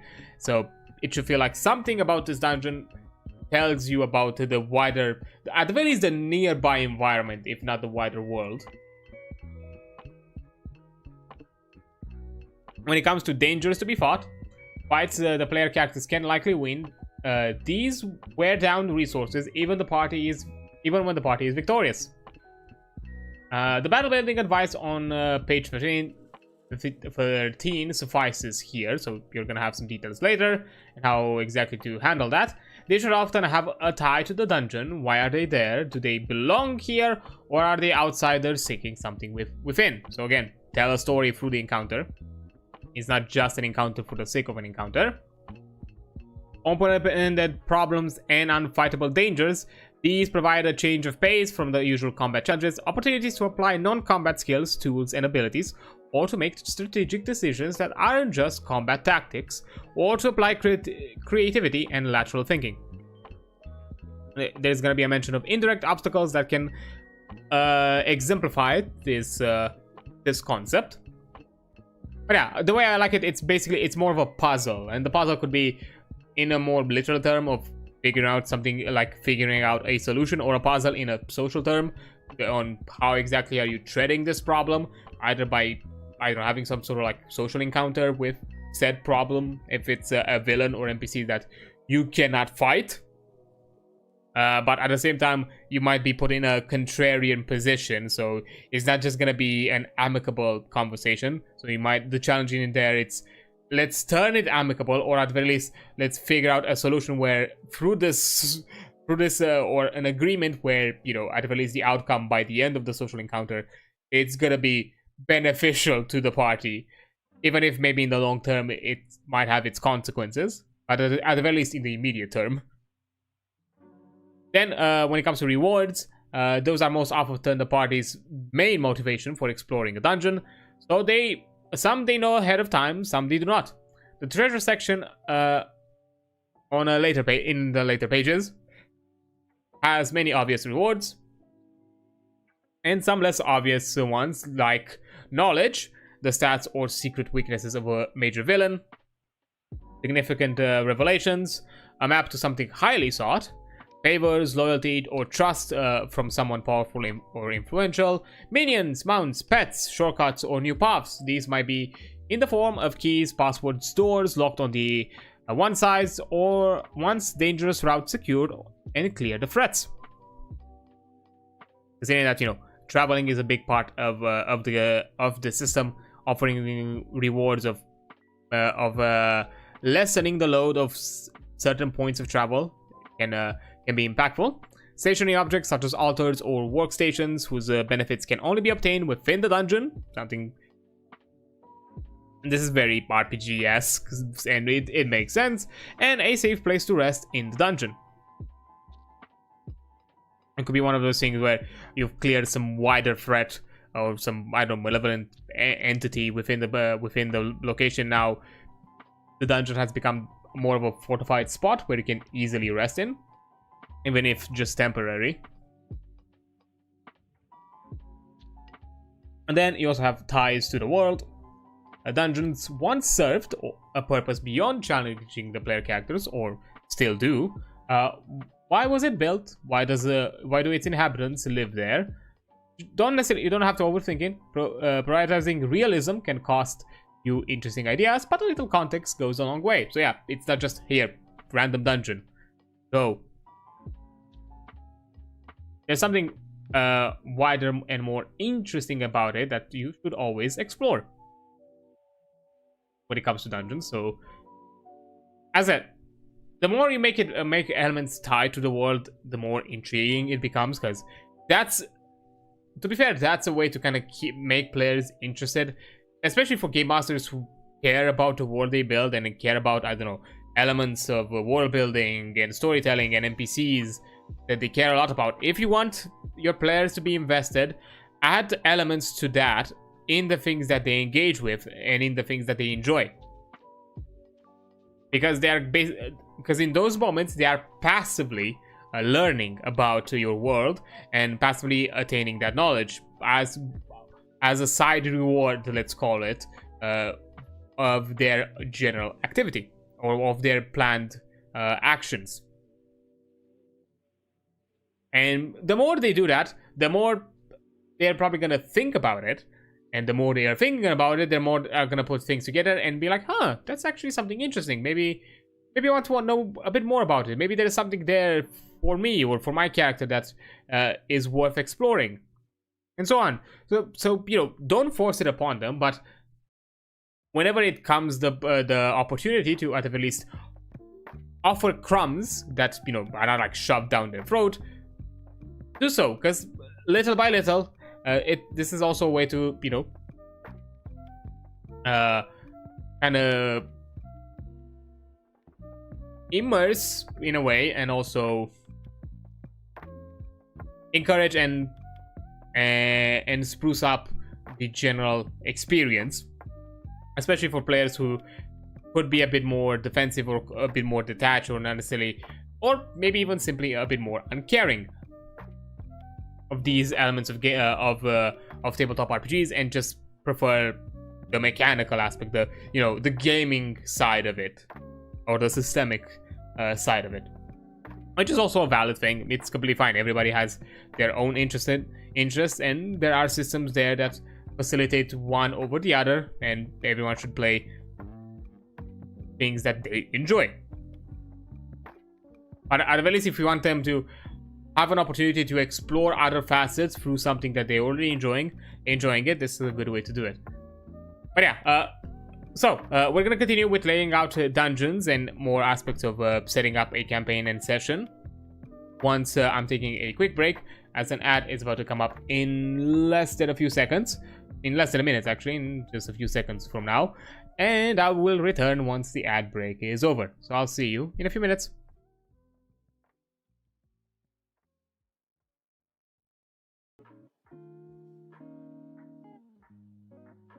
Okay, let's get back to it with laying out a dungeon. So, when it comes to dungeon size, dungeons vary widely in size. A landmark consisting of 1 or 2 fights and a reward is hardly a dungeon, but those are easy to make and play, so your campaign should be full of them. Once a dungeon is a bit bigger than that, it's complex enough to start applying dungeon design principles.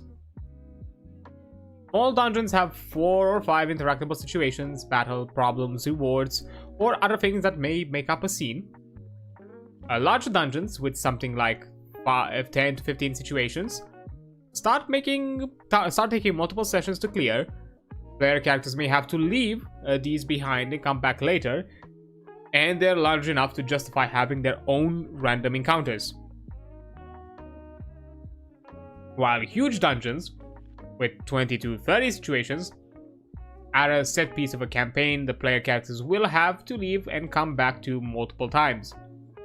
Having more or maybe two of these in a region is excessive. Having more than one, maybe two of these in a region is excessive. These often have new monsters moving in after long enough time. So yeah, also make another aspect of when it comes to like dungeons and the element of having a living world. Once you clear a dungeon, that doesn't necessarily mean that the dungeon from now on it's gonna be cleared. Take into account time span, what exactly is the dungeon about, and what exactly would the interest of that dungeon, and who would be equally interested of that said location. And there is a highly possibility by the time the party revisits it, things have changed. Maybe some NPCs who've maybe followed the same rumor that you did, but moved in slower than you, also jumped at this location. And who knows, maybe they set up shop or found out something different than you, or anything else of that sort. Maybe some, as mentioned here, maybe some monsters relocate within the dungeon, or something more sinister could happen. Just, it doesn't necessarily have to always be just, oh yeah, kind of like a game where you've cleared the place, now there's nothing to do with this place, it's just a cleared spot. Now, when it comes to empty rooms, ideally no dungeon room is truly empty, but rooms with no mechanical interaction can help pace the dungeon crawl. This could be crossroads, roads, or hubs with paths leading out to many parts of the dungeon, living spaces or other spaces providing context to the dungeon's purpose, remnants of conflict and signs of dangers. You know, we can also have big room warning sign that, hey, next fucking room might actually kill you, be careful. It's always environmental storytelling. It's really good to have it if you don't want to like break too much of the immersion and be like and just jump to the players and be like, hey, yo, by the way, you're in it now, you're in deep, baby, be careful. But of course you can also use more, let's call them subtle lines, such as retreating is always an option, which is a way of saying that, by the way, this encounter will probably just fuck you up, so just take into account that you don't have to fight to the death. When it comes to arranging rooms and paths, every dungeon should have some choices built into its navigation. Side paths leading to something interesting is good. Ones that loop around to another part of the dungeon are better. Not all paths are obvious or safe. The chasm beneath a rickety bridge is a hazard, but it also must lead somewhere. Yeah, take a bit of kind of like game design concepts in here, where you can have side paths that can like backtrack you, or can be like a fast track to kind of like the start of the dungeon, or like the start of a location. But you know, it's nice to kind of like make interweaving places. You know, think of the space kind of like a house, where you know the house has there are certain important parts of the house where you know you might have multiple entryways. For example, something like a kitchen would have multiple entryways. A balcony could also have multiple entryways. A hallway could be interconnected, or kind of like weave itself into multiple places, into multiple spaces as well. Anything of that sort. It doesn't necessarily have to just follow, you know, logistical or logical architectural reason. It could also be just completely bonkers, and you know, especially because you know it's a fantasy game. Think of it, the classic, oh yeah, the king's bedroom has a secret tunnel for escape, for emergency exits sort of thing, that leads you at somewhere at the entrance, or like some sort of like hidden side entrance of the castle for them to escape. Similar logics could also be applied for that. But yeah, always apply, because it's nice to have like shortcuts, fast forward. Sometimes it's also like a nice extra reward to offer for completion, even though when it comes to like storytelling reasons, you can always just, you know, kind of like fast track back to the entrance of the dungeon. But it's always nice to make things feel like, they have a bit of purpose. Now, when it comes to room terrain, dungeon rooms should be interesting to fight in just as much as any other battlefield in Tactiquest. Furniture, stairways, blockades, crumbling architecture, and all are excuses for varied elevation.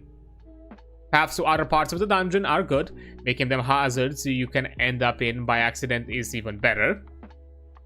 Dungeon rooms are not self-contained. A battle might drag out across multiple. Where trap exists, let the player characters and enemies notice them automatically. They're more fun as combat hazards than just to chip away at parties' HP as they explore.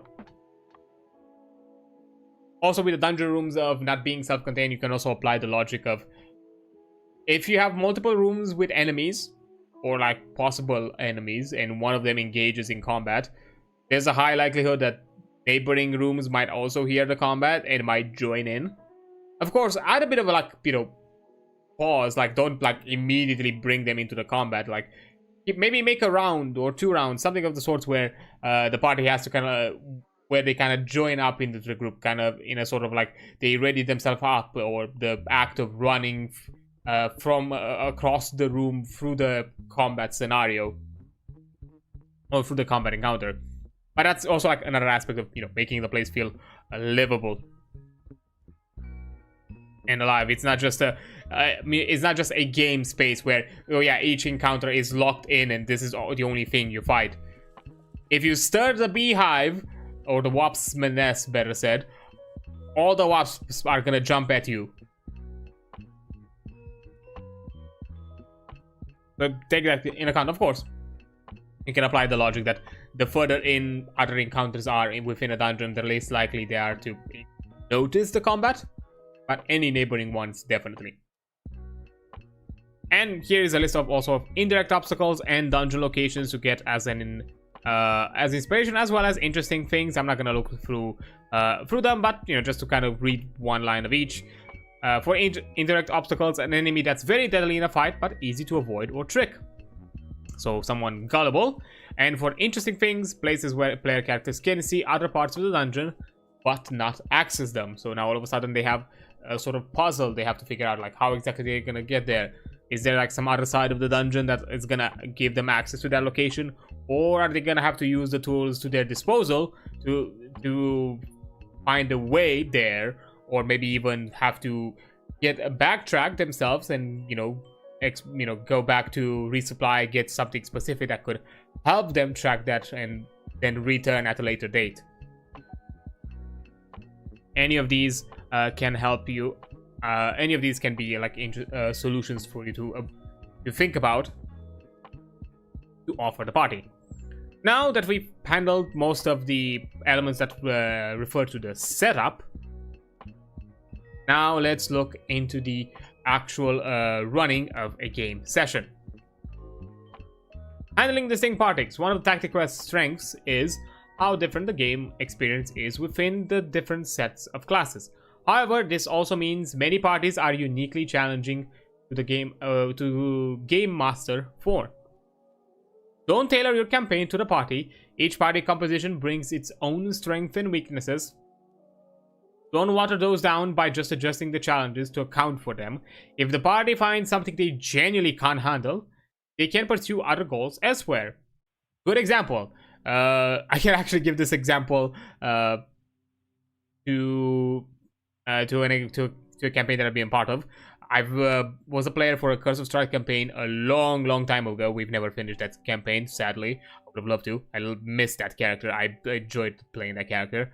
To the point where 100%, if I find a campaign that fits the theme or the idea that I kind of want to run, that kind of how Curse of Strahd was, I'm definitely bringing back that character. But anyways, sidetracking. So, for those who don't know Curse of Strahd, one of the elements in Curse of Strahd is that you are going to get a tarot reading, in universe tarot reading, which is kind of a roguelike feature of that adventure module that happens at the start of the campaign, which determines, based on the card results, key NPCs that are going to be important for your campaign, as well as the key locations for free important artifacts that your campaign is going to need. An amulet, a sword, and a book, if I'm not mistaken. I think it was a book.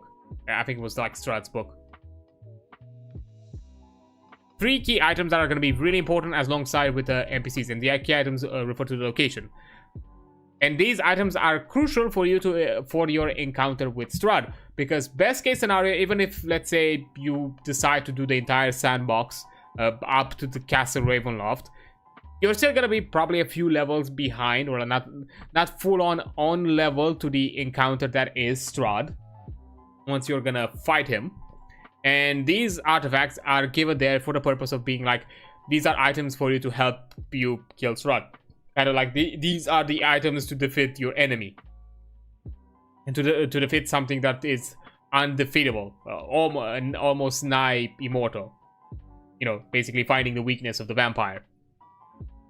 Because again, Castle Ravenloft, for those who do not know, or Curse of Strahd, it's a sort of like, not grim dark, but you know, very gothic, kind of horror-esque setting and adventure module about you know, Strahd von Zarovich, which is a vampire baron and lord over Barovia, one of the Domain of Dreads within the Shadowfell.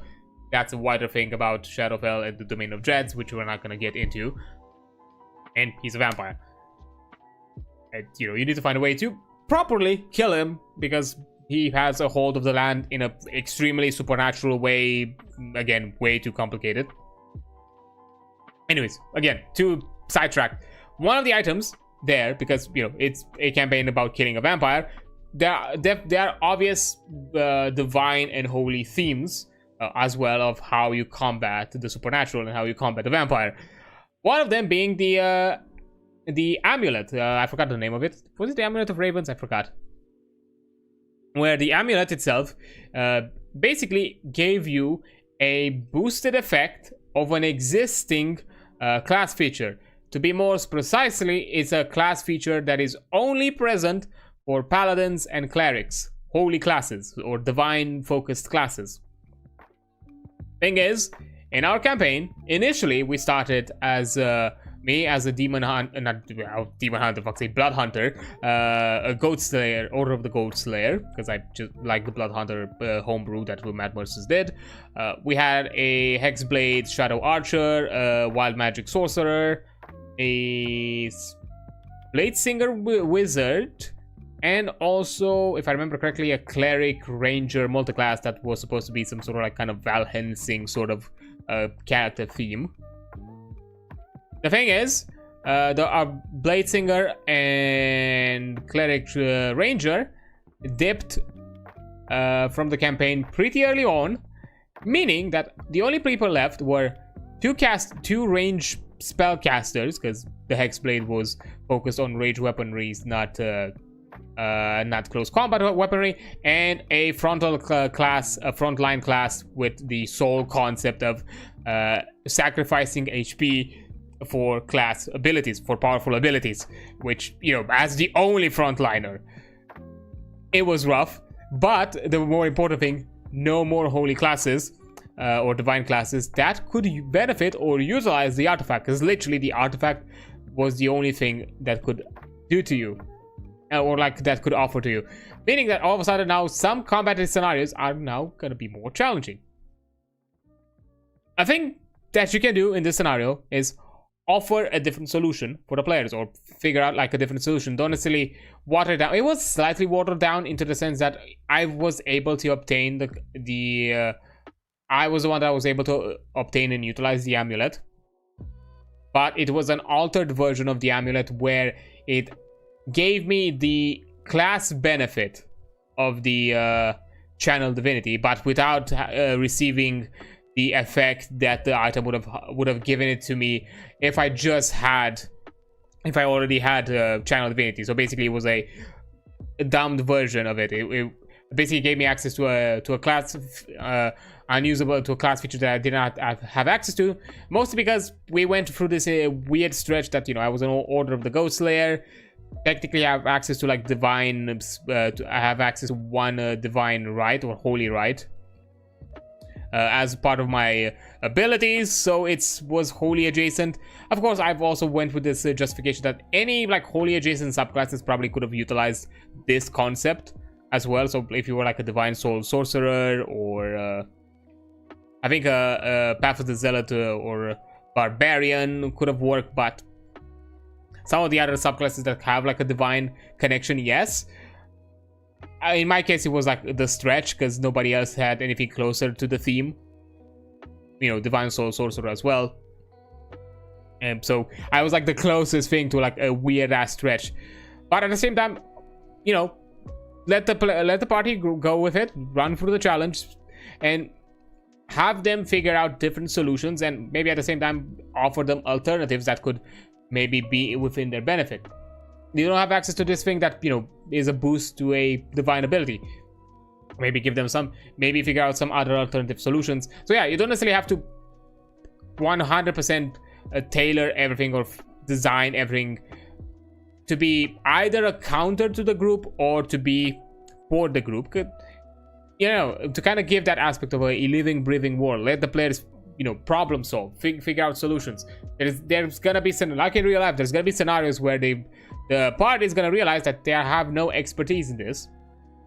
They either have to find an alternative that can, at the very least, be a close enough option, or decide that, hey, maybe this is something that we need someone that is expert in this, that we need to obtain. Maybe recruitment as an allied NPC is useful, or something of the sorts as well. But make it into a problem that the players can solve, and give them and be, you know, flexible with solutions.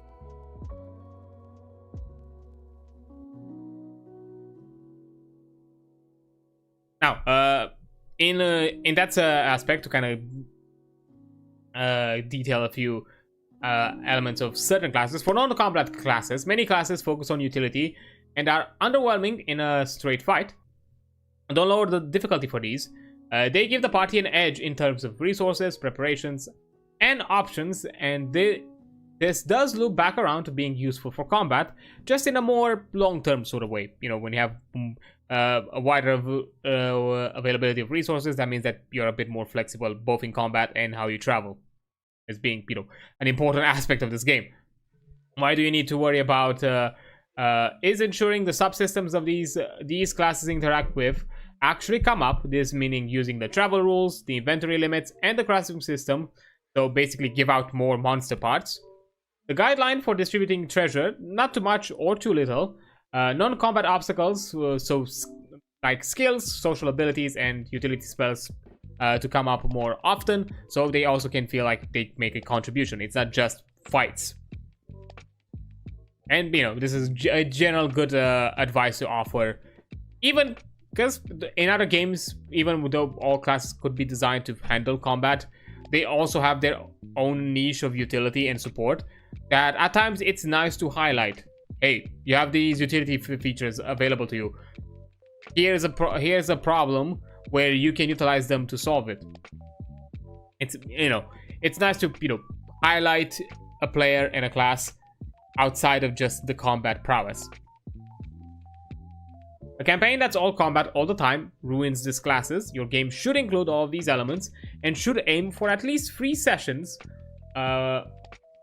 So the long-term benefits of these classes can come up. Single session games probably shouldn't have these classes used. So again, take into account also the themes and how you're planning to run your game, and then akin to that, be transparent to your group and probably draw hard lines just to be like, hey, I understand that you want this as part of your game. It's just these are going to be elements I'm not going to cover, or it's not going to be enough time for us to cover them, so you're not going to benefit from it. So if you really want to, like, you know, if you want to like feel like you're participating in this game, maybe pick something that does not focus on these features. For necromancers, this class can alter campaign tone a lot, as they'll likely be killing more people than the game expects, since necromancers need corpses to animate into minions. Having one also means corpses are now treasures and need to be doled out accordingly. So, for Corpse economy. Dungeons and dangerous places should have corpses. Where plausible, monsters also leave corpses and are killed much more often than humanoid enemies.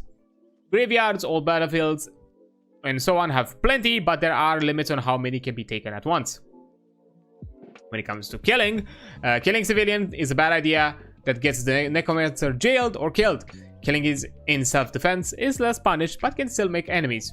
Make sure that you and your players are on the same page about these things.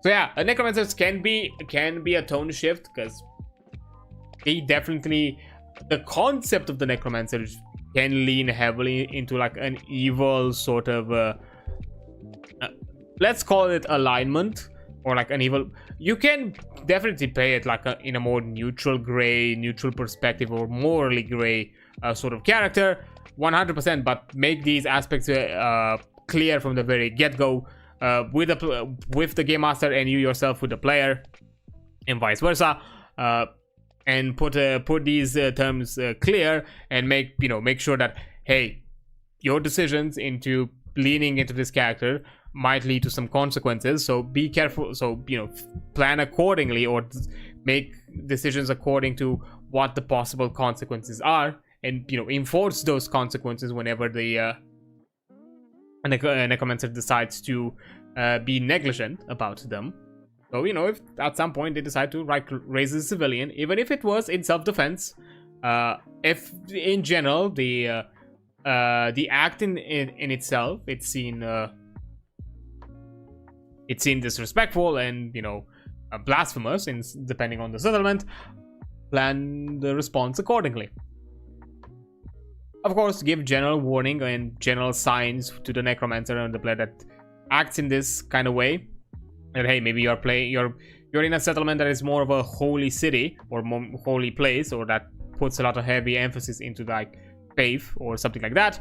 And I don't know, guided through elements of, you see religious iconography a lot more often in this place. People speak a lot more heavy with faith in their hearts and elements of that nature, so it makes the signs are very clear to the necromancer that, hey, this place is holy, this place cares about certain rites, I should not utilize my skill sets within this or deep skill sets that can be seen blasphemous or disrespectful while in the vicinity of this settlement. So yeah, always give fair warning, but again, if the player is a good sport about it, and you're also equally accommodating but firm with how these decisions are made, it can be a fun time. For oracles and sages, these excel at gathering information, including twists and reveals, and the game master might prefer secrets. When the game master might prefer them secret. They break more linear campaigns with scenes. This is a part of why Tactiquest suggests more open, player-driven campaigns that don't hinge on the player doing what the game master expects. They hold up more solidly against these shenanigans, and they sometimes reveal info the game master might not have ready. So some game masters are more comfortable improvising than others. If you find it too frustrating, you may want to disallow these classes. Again, yeah, that's important to take into account how your level of comfort.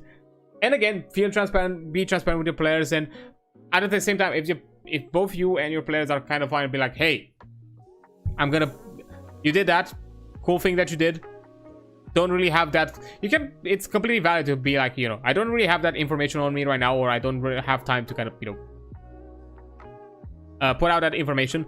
I'm gonna put a pin on that, or work on it, make a note, and I'm gonna come back to you by next session and give you that and basically give you that information that you have obtained, especially if that information is not gonna be immediately relevant to the party. So if it's something that it's gonna be applicable anyways in the later sessions, it's fine to be like, cool, you are now capable of obtaining X information. I'm gonna make sure that you're gonna have it in your hands by next session. But again, be transparent about it and talk with your players if you are okay with that sort of thing. and equally that you're kind of comfortable with that, which again, there's no shame in doing it like so, if your players really want to kind of explore or lean into those types of characters. Now, finally, with level gaps, when a new player joins mid-campaign or a player character dies and it's replaced, most game masters default to keeping them the same level as the rest of the party. But Tactiquest is designed to still function even with differently leveled player characters in the same party, and there are some styles of play that leverage this very well. So, as an optional rule, you have level variance, when new player characters just joining the campaign or replacing a deck PC start one level lower than the current lowest level player character. If a player isn't present for the session, they don't earn XP. The party is one size smaller, the XP calculations, so the other player characters can earn more. That is something completely okay and valid to do. Again, discuss this with your players if you feel like it's fine and it's okay to do so, and that you want to do so, because yeah, there are certain systems out there that are okay with it, and they're technically designed in such a way where falling behind in some places it's completely fine. So losing like for example, World of Darkness, has the whole system where you at the end of each session you get like an amount of XP, but because of how XP and the expenditure of XP is kind of like freely given, there's no like linear progression across a group or across everybody kind of like decides whatever they do. Some people decide to bank that XP resource to get like some powerful abilities like a discipline. Others might decide to immediately spend it to boost up some stats or attributes to get more dice, because their game system being more heavily on the social aspect and all the inner systems are interplayed, and technically yes, higher level abilities are more powerful, but a smart party can play around it, and that's never gonna have someone being in slightly behind is never gonna be a disadvantageous factor. And here it can work in a similar way, but again, I gave this example because World of Darkness does not have a clear defining point of progression for your characters. You don't have like levels, you just have characters that might have a bit more, they may be kitted out a bit more or kitted out differently in this way than this character might be kitted out, and so on, which is completely fine. Again, it's just something for you. Once again, it's something that you have to talk to your party, because yeah, at times it can feel lackluster or can feel unfair, or it feels like you're not doing much, you're not contributing or to the group if you're not within similar power levels. So this is something to be discussed and keep clear with your group. Having player characters of varying levels in the party creates a smoother progression curve, where different player characters level up at different times. Again, it can work. Some players make it work.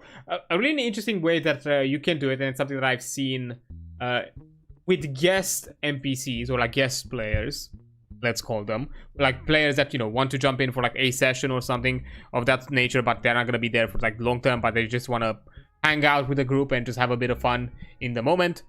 This is something that I've seen on Critical Role, and I actually kind of really like the concept.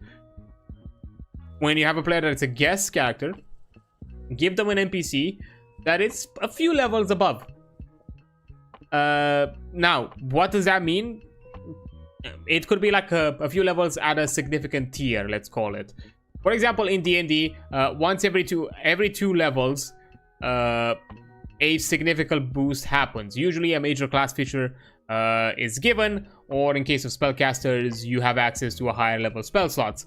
So it makes a distinguished kind of like power level, because for the guest player, that's kind of a one-shot scenario. That session is gonna be like the guest player's one-shot. As a higher level character, they're gonna have more opportunities to be a bit to be in the limelight, or to be a bit in the spotlight, which in those kind of sweet short moments, it's good to have, because it's gonna kind of suck to be like, hey, I joined the game, I didn't feel like I could just had too much contribution just because, I don't know, some niche things happened where, you know, because I was at equal power level and just things lined up in a way where the rest of the party did more than I did, that I just joined in for the fun. So not only you're giving them, you know, a bit of a higher chance of getting in the spotlight and having a bit of their own moment. Depending on how you run the session and how you run the game and what exactly that character is designed to be, you can also have them in a sort of kind of like mentor position, which could also be like some sort of like passing mentor for the party, like here. And let me help you guys out, give you maybe some pointers. Again, because that's also like a way to put a bit of highlight on the guest player, kind of putting them in this kind of like mentor position, or this person of slightly higher standing than the rest of the party that can assist them and kind of offer them this moment to interact and socialize, and maybe even to some degree offer advice. So there are moments where having level level variance is good and it's important, but again, it's something that it's clearly needs to be discussed with the party. Never just throw it around there without prior notice or prior understanding of how things are going to be done, and where, you know, not everyone is in agreement. Yeah, and from the looks of it, there's still a few more things that needs to be discussed here. You know, hooking players within the game, how you manage larger parties, and introducing new player characters, which are all equally valid problems. You know, hooking players to kind of keep them engaged within the story. How to manage larger parties, some new player. This is an issue that a lot of new game masters can run into and not realize that how big of a problem it is, especially in combat games, because the more people you have in a group, the more players you have in a party, the more actions you need to do, and depending on the encounters, the more enemies to kind of keep the balance you might also need. And to be fair, that's the surface level way of balancing, adding more enemies. An easier way to do it, in the sense of action economy, give them have a smaller selection of enemies, but make them more powerful, so and they can balance out with the additional players. But even so, having more players means a larger pool of action economy happening within one round. So that means that combats can take longer, which long combats can be tiring.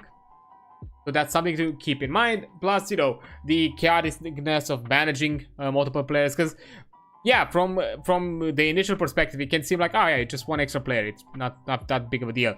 In play, it's a lot harder to manage. I can tell you from personal experience, I've made that mistake. I've run for a few days, for a good while, for maybe a month or so, I've run a weekly game where I had 7 players in the party at once, and I was the only game master. So yeah, it gets rough. It gets rough fast, and the combats were long, especially because I made also the second mistake that I just mentioned of adding multiple enemies to balance out instead of adding stronger enemies but fewer. So that's like one of those things. Yeah, it's just rough. Introducing new player characters, it's also like an important issue, especially if you have characters with strong ties to each other, and especially characters that might be paranoid or not necessarily, or have this kind of element of distrust outside of the group. Because we've had this discussion. I've had this kind of discussion when initially the idea was for me to retire my character Damien from the actual play, from the Hunter to the Reckoning actual play, or technically Watts multisplat at that point, where there was like a valid concern that was risen up that our group was a paranoid group. We were at a point, we reached a point where we weren't really trusting of other people outside of our circle. So in order for us to be, bringing someone outside of the circle again into this party at this point into the story would have been a task. Which is why from the very beginning I kind of like thought of ways to kind of like interweave or offer or, you know, join the party with something there to kind of like be like to something that benefits the party, and then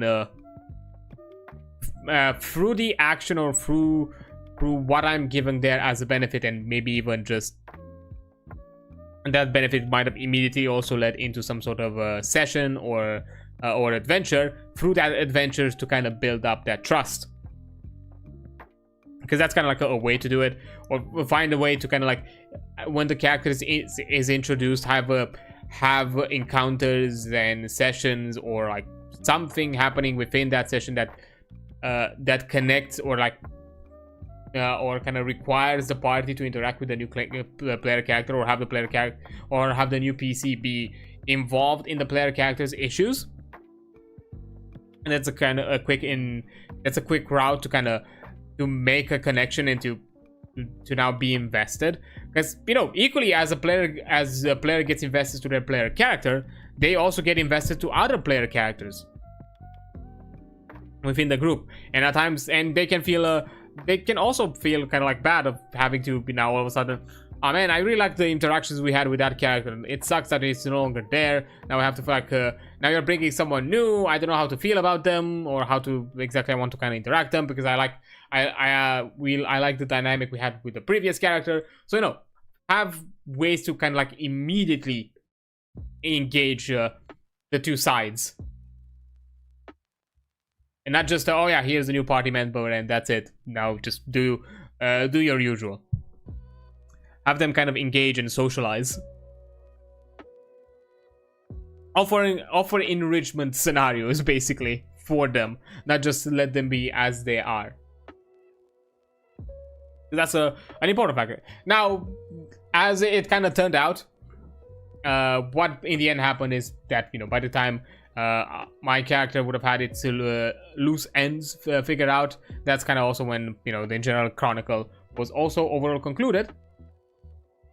So we didn't necessarily have to run through that issue, and through a vague technicality, the character that I was already kind of like vaguely planning out and thinking of, has resurfaced in the new Vampire the Masquerade Chronicle anyways. Technically, it's a somewhat altered version, but it's the concept is mostly the same. And weirdly enough, I might still have some ties, or might still, without through some elements that happened through those initial sessions, I might still have some ties to the OG party. So that's gonna be interesting. But, you know, those are other elements.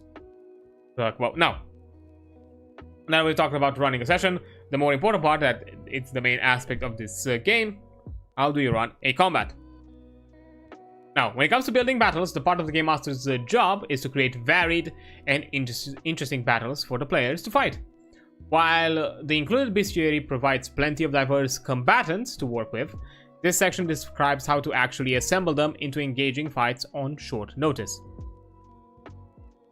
The first thing is danger level, which was often mentioned within the last chapters we've read. Foes list a danger rating to quickly communicate how powerful their stats are. Foes with an exclamation mark symbol next to their name are especially dangerous, in ways more long-lasting or volatile than just high stats. Foes with a skull and crossbones symbols have abilities that may kill player characters directly. Each player character is a match for an enemy whose danger level is 10 plus their level, plus 1 for each artifact the player character has, plus 2 for legendary ones.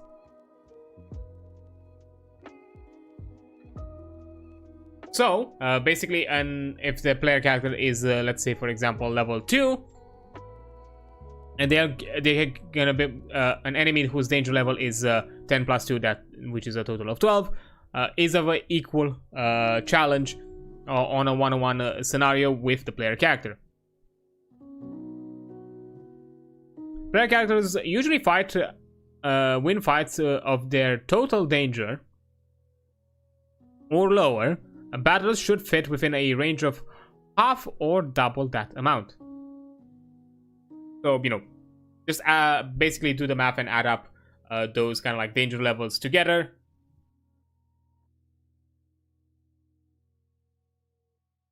And make sure to kind of work around those ranges. This range is very wide by design. You should vary encounter difficulty widely and allow player characters to take one extra dangerous area if they feel like taking a risk for more XP at a treasure. Now, when it comes to enemy roles, each enemy has a role next to its name to quickly communicate how it fights. Almost every fight should be comprised of more than one role.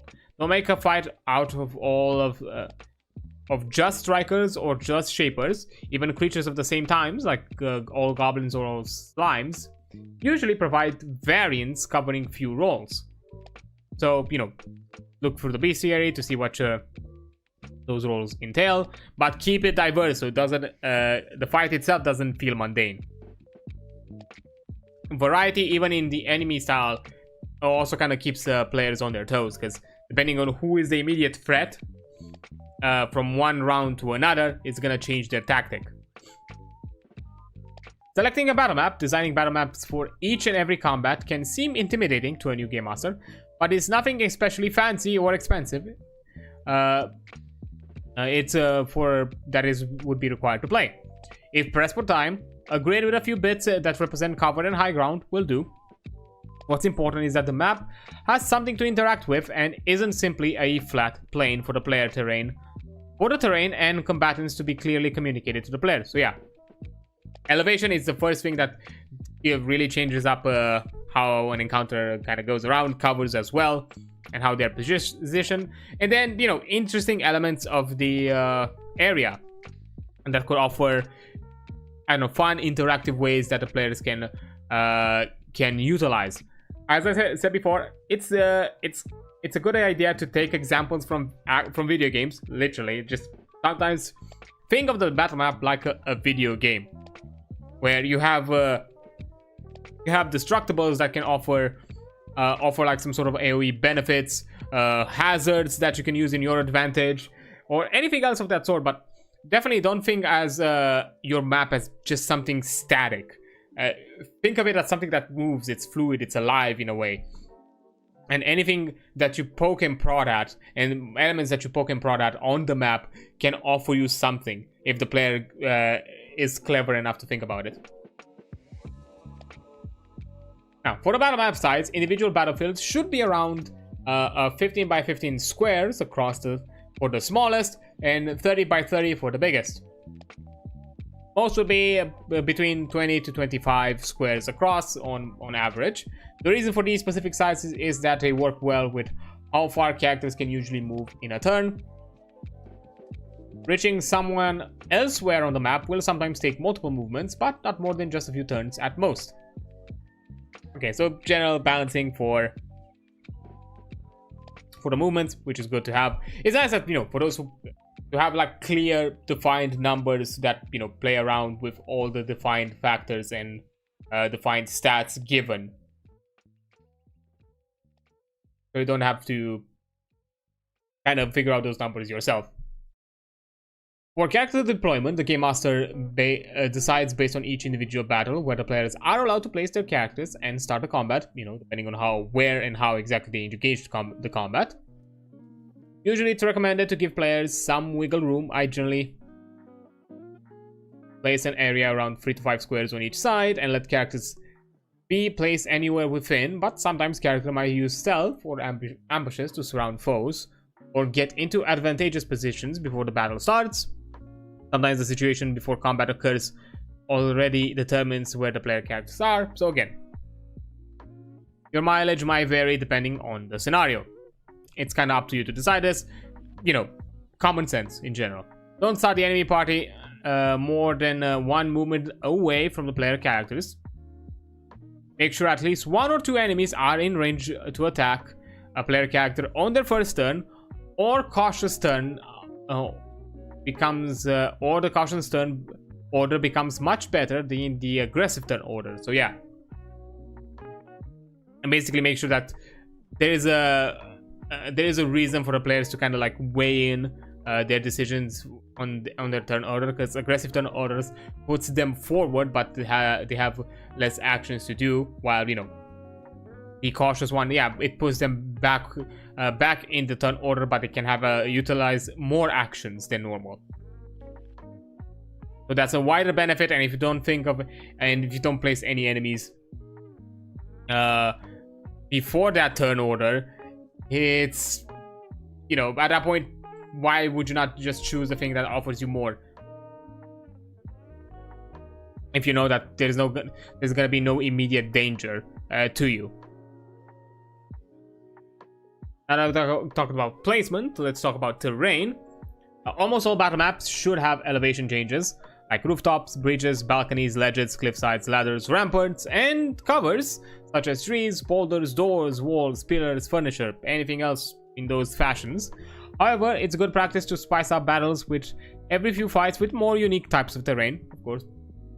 Anything that fits the theme of the location. When it comes to slopes, stairs, and ladders, they allow combatants to reach higher ground without climbing.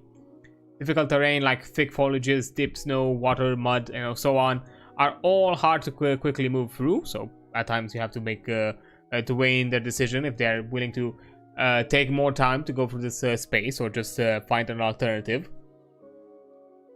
Hazardous terrains, anyone who enters or starts their turn there takes however much damage that specific terrains deals. They can't take this damage more than once in a turn, such as repeatedly shoving them and out of it.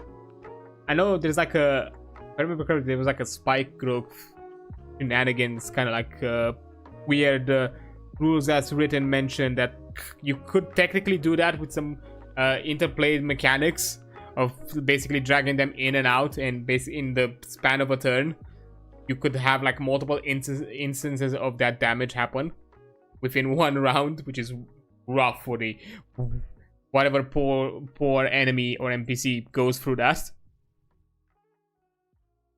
Then opaque terrain. Certain terrain might block vision but allow movement. Tall wheat stalks, hanging vines, fog clouds. So offer certain limitations in certain areas. It's a good way to spice up the encounter. Transparent terrain like windows, magical barriers, and so on allow vision but block movement. Usually breakable. Usually. Water like lake, ponds, waterfall, rivers, and the underside of a bridge. They can negate fall damage. Difficult terrain. They are difficult terrain. They freeze into ice if the area of effect deals cold damage. If lightning damage hits someone in the water, everyone else in the water takes half as much. Deep water requires big actions to stay afloat.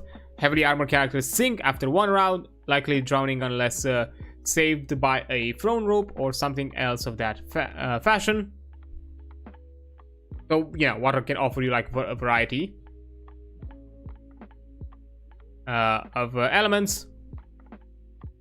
And of course, there's some other elements mentioned here that I'm not gonna go too heavily into it.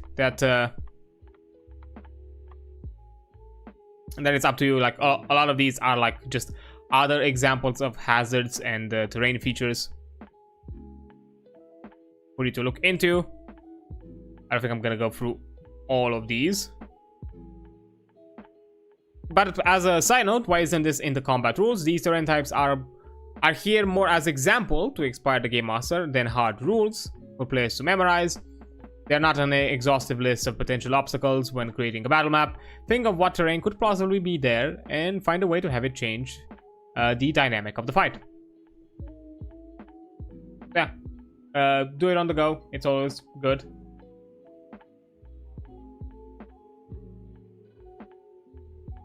Now, when it comes to improvising fights, making a fun fight on short notice can be difficult. And it's normal for a game master to call for a short break to throw out together a battle. So yeah, no shame in it. When it comes to the battle map, those are the details. Focus on any interactable terrain. If it helps, just place one piece of terrain that's big or important enough that it will come up. And for enemies, don't worry about the exact numbers. Skim the table of contents, grab the enemies with roughly enough danger for what you want, and start the fight. Best with 2 plus 2 or more enemy types of different roles. So yeah, At the very least, if you know that you have gonna have a few of them, just add a bit of a variety. So you don't have to worry about it. For battle preparations, when the opportunity presents itself, a player will naturally want to secure advantages before the battle starts, setting traps, ambushes, and taking time to empower themselves with spells and potions. And before the fight breaks out, this is normal and encouraged. However, not every fight actually presents these opportunities. Players should only be allowed to do this when they clearly and unambiguously have the time to start the fight on their own terms. Again, apply a bit of common sense and how exactly this scenario and how this encounter has started. If player characters initiate combat, like assaulting an enemy stronghold, attacking sleeping foes, they get to freely prepare. If the enemy initiates combat, like a random encounter that attacks them, or are present and aware while the player characters start preparing with potions and spells, they won't give the party any time to set up. So yeah, apply common sense. So yeah, I was like quickly skimming through to kind of get an idea. We're kind of like slightly over halfway, but I think we're gonna be able to cover it in the remaining hours. So that should be fine. What we have left? Oh, technically probably even faster. Treasure, if I'm not mistaken, is like the last chapter.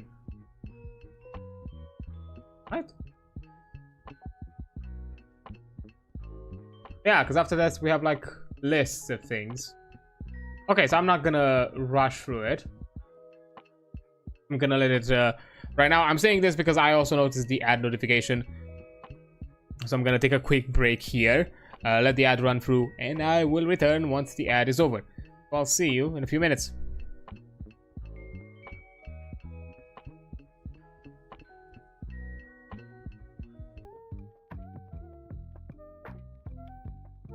Okay, let's continue. We looked at general battle preparations, how to quickly improvise. Now, for enemy information, information players have about their opponents changes the dynamic of a battle. Both sides of a combat know the current and max HP of all participants, but players can learn more through class abilities or investigation. Players learn what an enemy ability does when it affects them, even if they didn't know about the enemy beforehand. Some enemies also change the player's options. For example, having body parts with their own HP pool to target or increase defenses based on where they're facing. And these should be communicated clearly to the player. Of course, you can also, in a way that you can do it in a way that it's kind of diegetic. You know, as you mentioned, for example, if you are like on the backside of the enemy and somehow that the backside is reinforced, you can tell that like, I don't know, your attack kind of like glances off or kind of like basically gets parried back or just ricochets off of the attack, and make a clear statement that nothing seemed to have been affected. So it's a clear information that something is off with this section. Equally, that, you know, if you emphasize that a part of the enemy has been damaged, not the entire, you know, not the entire whole, and so on. You can make it diegetic.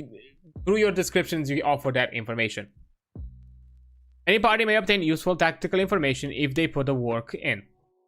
Enemy stats, especially for notable campaign villains or notoriously dangerous monsters, can be an exciting reward for players who track down someone intimately familiar with how their target fights and to learn their secrets. Yeah, add an element of like investigation and exploration to it. It's always nice, and it's to kind of, you know, having this aspect of kind of like monster hunting where you learn about the monster you're fighting as part of the combat. Sorry, had to sneeze. Is always interesting. Now, for attrition and resting, Tactiquest is designed around the dynamic where the player characters slowly have their resources grounded down with multiple fights across long journeys. Rests are somewhat scarce, and the party should usually have multiple fights between them. A part of the Game Master's responsibility is to avoid straying too far from this playstyle. Without it, the game can stop working properly. Some classes end up far stronger than others, and resources like strain can become trivialized. So you have to find a way to kind of like balance out the slightly grittiness aspect of the game.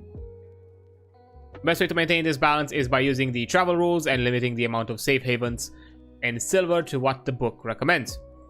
These are load-bearing, deliberate design choices, so think carefully before deviating from them. Like, if you want to make them as a significant reward for that moment, sure, but not necessarily as a common outcome for most scenarios. Then, when it comes to ambushes, the opportunity for player characters to set an ambush is rare and occurs only when player characters have both time to hide and places to hide. Player characters are aware of the enemies, but the enemies aren't aware of them. If this is deliberately difficult to set up, but not impossibly. Some extremely deadly foes require extensive preparation to defeat, and ambushes are part of that. So yeah, offer ambushes as a solution, just don't necessarily give them, it's not the easy solution. Like, they might require some preparation into being able to become unseen and find the opportunity to set up a place to ambush. Because that could also be a part of it, like, you know, finding the opportunity to set it up. For enemy ambushes, enemies setting ambushes for the party should be equally uncommon. By nature, this circumvents the player's character's agency and ability to respond to the situation, as the point of an ambush is to deny them that. Be very careful about using ambushes. They should either be heavily hinted at, so the player characters may avoid them, or a direct result of a player's choices. So yeah, they could be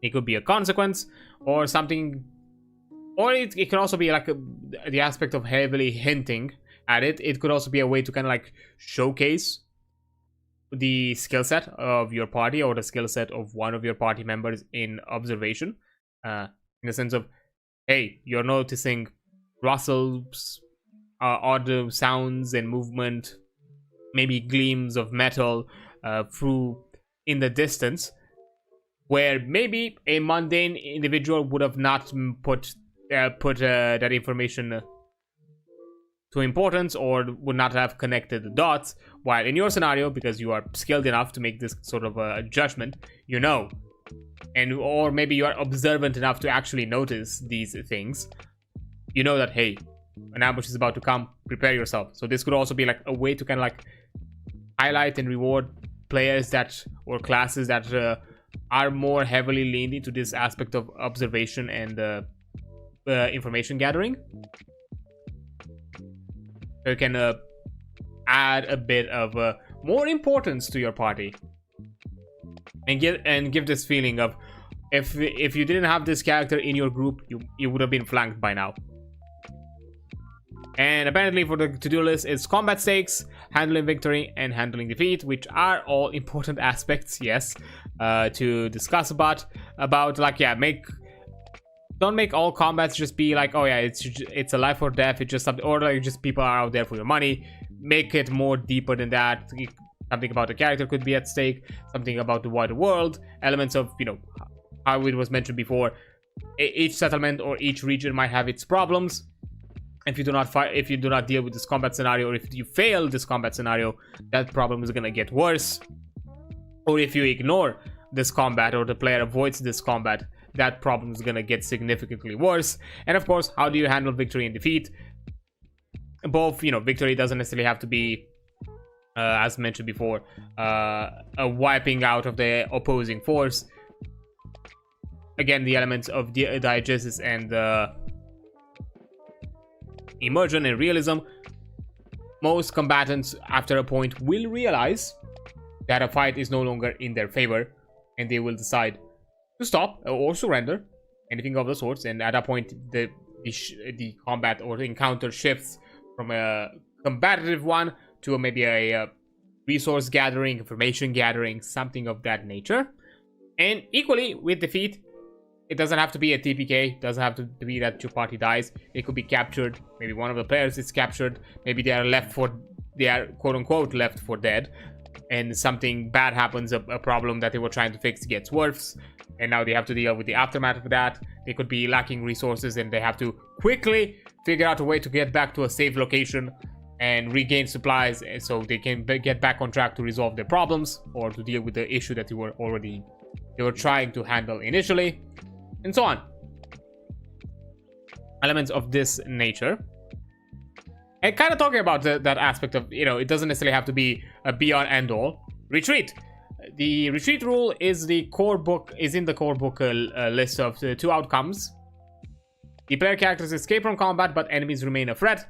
The player characters can fully escape an encounter, but lose progress in some way.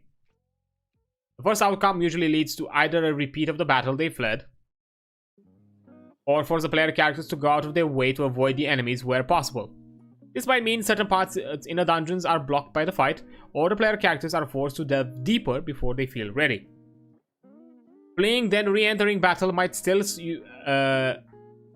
be useful to flee to advantageous terrain, or stall foes long enough to apply spells, potions, and healing. So there can also be a tactical retreat in to find a more advantageous position and then re-engage in combat. You realize that you're being caught off guard, or the combat no longer moves into your favor. For the second outcome, though, that means that player characters escape the enemies in a more long-term sort of way. They remain in the adventure site and or on the encounter tables, but the immediate danger is over and the player characters may continue exploring as normal. Sometimes the penalty for retreating might be enemies recuperating, gathering reinforcements, or furthering their plans rather than players' characters losing progress. The game master decides based on the situation. Yeah, again, apply common sense, fire it may marry. When it comes to forbidding retreat, when all exits are blocked, if the player characters are surrounded on an enemy the enemy deliberately cuts them off, the game master can decide a retreat is impossible until an exit is secured. So you give the players a goal to attain. It shouldn't be common, but it's a great way to raise the stakes of a fight with an important villain or difficult encounter. When it comes to enemy retreating, enemies rarely flee before reaching 0 HP, as normally they aren't risking their lives by fighting. They might try if the stakes for losing are very high. Player characters with a reputation for killing that drives enemies to preemptively retreat don't gain XP for escaped foes. Yeah, interesting way of kind of like discouraging murder hoboing, because if by becoming notorious mass murderers and all of a sudden nobody wants to deal with you, and that's not necessarily experience earned compared to the normal amount of experience you would earn in a combat that would flow quote unquote naturally. Even if in that scenario there still might be some enemies that decide to flee or surrender. At least the combat went in full, or went as intended at the very least. So yeah, it makes sense. Overall, good suggestions for how to handle combats, and a lot of it I would honestly even say that it can be widely applicable in general combat scenarios. Yeah, like obvious, there's more to deal with here. Like I think all the chapters so far, or like all the categories, have had something else to add, which means that hey, there's more to look forward to and expect from, which is nice. There's more to look. There's more to offer as guidance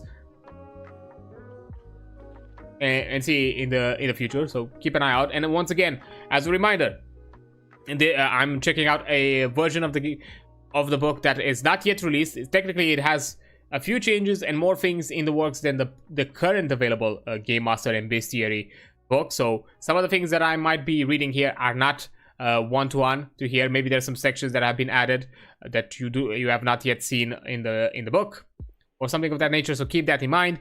It's gonna release whenever this new version is gonna be considered good enough for the author to be released. So keep that in mind. But yeah, finally, this is the last chapter, which is also an unfinished one, but at least we're gonna look through it through as much of it as we can. The treasure section.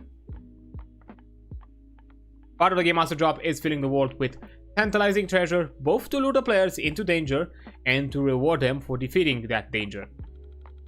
when it comes to distributing danger, the treasure, not danger, because we already talked about distributing danger. While distributing treasures, some game masters might be stingier than others in terms of how much treasure they like to scatter through their worlds. Every setting should have at least enough to keep the players motivated. Some game masters may feel this way in certain past experiences where they were a bit too generous, and you know, the difficulty or balance curve all of a sudden has been shifted in ways that especially for a beginning DM, it's hard to figure out, it's hard to rebalance, which is understanding. And at that point you feel like you want to shift into the other extreme where you want to just hold off as much as possible to new items. Of course, there's always a healthy balance, and at times it's the best way to kind of figure it out is just through experience. Of course, having clearly defined guidelines and what exactly this treasure offers, how powerful this treasure is, how often it can, how widely spread this items and objects can be found, is an important factor to kind of weigh in of its availability and when to put it out there and where exactly you can find it, because maybe some treasure is not available on available through merchants. Maybe it's only available through certain dungeon explorations, maybe specific to a location or something else of that nature. So yeah, there are many factors that if you start to think about, and especially if the game offers you that information that help or those guidelines to assist you in that process, the better. Now, for silver values, a small reward is somewhere between 3 to 5 silver. This is the amount you might loot off easy humanoid opponents. It's enough for a stay at the inn for a small party, a new weapon, a potion of healing, and so on. Prices in Tactiquest are low enough that this is about the smallest amount that feels like a meaningful reward. For a notable reward, it's somewhere within 15 to 30 silver. This amount is enough to briefly hire a tough bodyguard, purchase a powerful spell, bribe someone important. It might be the bounty for a dangerous monster guarded at the bottom of a small dungeon, or looted off of a tough encounter of well-paid mercenaries. And a great reward is somewhere between 80 to 120 silver. This is more than the players will usually need. Having this much will largely trivialize things like affording resting or restocking supplies, at least until the players spend it on something big like castles or hiring a bunch of mercenaries. Avoid giving this out often. It should be a big deal when it happens. The amount is equal to like something locked into a noble's vault or hidden at the bottom of a big and dangerous dungeon like a major villain. So it has to be at very least a tough fight to take an account. And of course, all the values in between, it's something to kind of give you an idea how to gauge certain scenarios, commissions, quests, offer a bit of varied amounts. When it comes to enemy drops, in general, fights against sapient humanoids reward silver, while fights against vicious monsters reward monster parts instead. Silver drops are around 1/5 of the total danger of the encounter as a rough guideline, though often it varies based on who exactly you're fighting. Rich nobles will carry more silver than their underpaid lackeys. So you can do a bit of your personal math, or just embellish in some places than others. Monster parts drops. Most fights against monsters will reward 1 part. This might represent multiple pieces of a monster, a bundle of feathers, but it counts as only 1 item for carrying and crafting purposes, and so on. While most fights reward 1 intact monster part, fights of less than 20 dangers don't usually reward a part. Fights of 60 plus danger usually reward 2, and by that guideline, maybe you can add even more if you somehow manage to do even more dangerous fights than that. Relevant skills reduce these thresholds by 5, 10 if taken twice. And individually, rare and powerful monsters like a Hydra or Medusa reward exactly 1 rare monster part instead, used to craft a much more potent item. So you have also an equal amount of item and crafting economy. Here have some quick tables of common treasures, uncommon ones, rare ones with their own tables as well, and legendary ones, which, yeah, C tables which have not yet been made. But for the time being, there's no like clear guideline in how to handle these, but to be given. Well, in case of artifacts, these are all are powerful. They should not be given out lightly. Most loot should come in the form of silver, potions, scrolls, and materials, and other single-use treasure items. An artifact is a permanent boost to the party's overall power. Finding an actual artifact like the ones found in this section usually involves a side quest solely to obtain it, or prying it from the hands of a major villain. They're powerful enough that wielding one can mechanically define a character. Never let players freely choose which artifacts they get and what classes and perks are. That's what classes and perks are for. Artifacts have a much less strict balancing. If you want players to start the campaign with any, they should be rolled randomly. Choosing them defeats their purpose, because at that point you can like min-max them basically. So it's something that, as often as possible, you want to avoid players to kind of plan too much in advance. Have elements of randomness and variety. Be spontaneous at times to kind of keep players on their toes and make them be creative with what they have. When it comes to spells, artifacts that grant the wielder a spell counts as a free hand, and casting focus for their own spell. So to kind of keep that in account. And when it comes to designing artifacts, the party should come up with a lot, and artifacts the party has should come up a lot and feel like an important part of their wielder. An easy way to do this is a potent spell or an effect per scene, as there is no downside to using it constantly. If it affects the player character's stats, it should do so with a high enough number to feel noticeable. And the artifacts in these sections are roughly equal to an entire level, and the legendary ones are twice of that, so don't be afraid to make them powerful. Yeah, and here are some example of artifacts. I'm just gonna read one.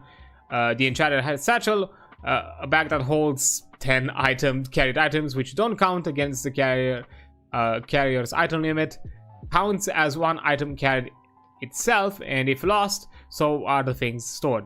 Bag of holding, classic. Okay, just another one, just because that's a classic one.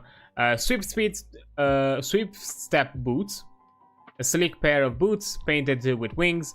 The bearer has a +2 speed and a +2 resistance to being slowed. So you kind of get the gist of it. We're not gonna look at all of them. Formatting is a bit wonky, but from the looks of it, at the very least, the artifact section is diverse. But even here, there is still a few tables that need to be added together. So, you know, artifact armors, artifact weapons, legendary armors, magic arcana, and as well as scrolls. And I'm guessing this is a template for the monster. So you have the name, the danger, the role, the flavor text, speed, HP, size, passive ability, resist, weakness, action, special move, and to do sections. And that covers it. That's basically the entire treasure section for the time being. And from this point onwards, you have the Bestiary, which should we look through it?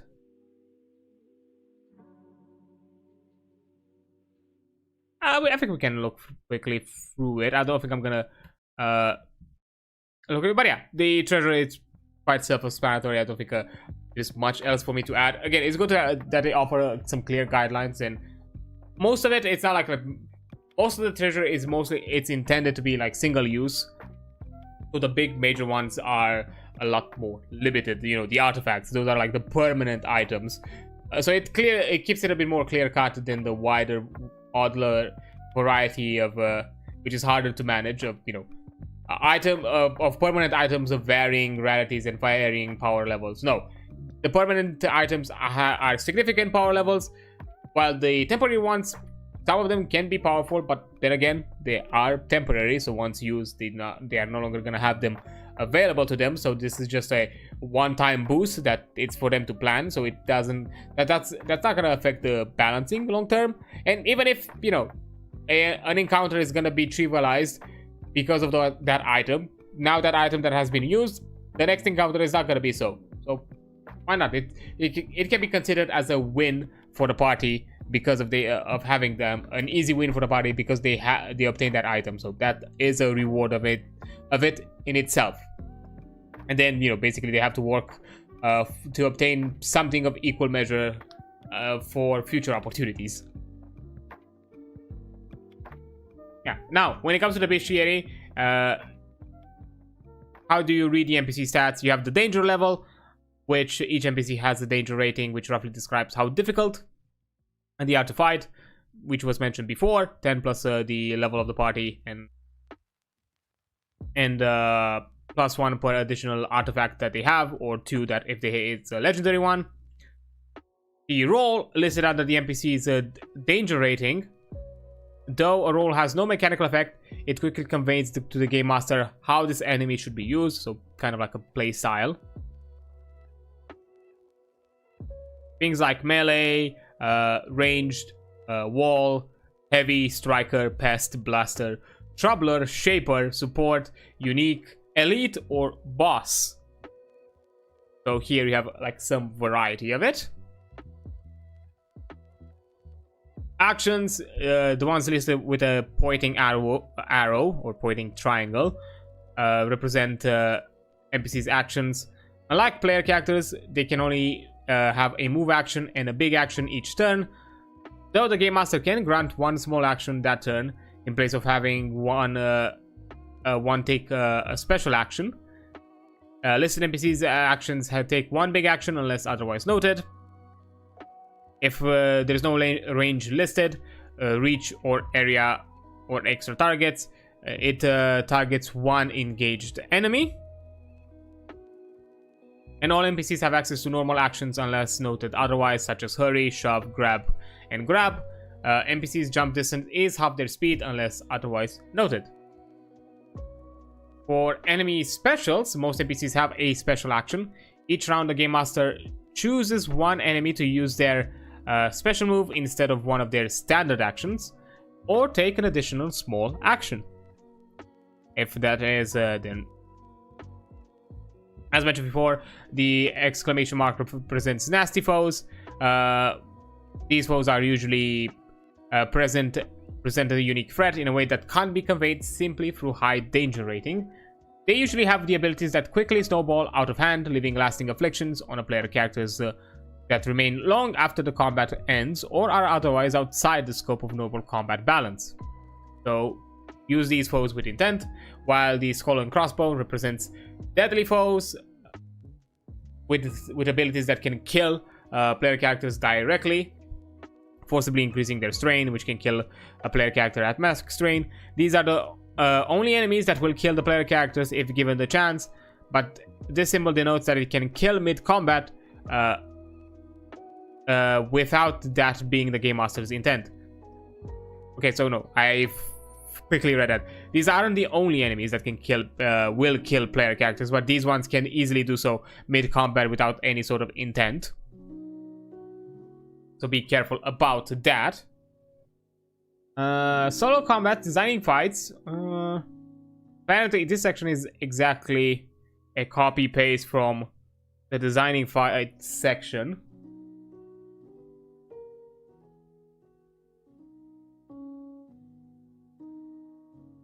So I don't see the point of reading this, using this information. Important skill for Tactiquest is to have encounter variants.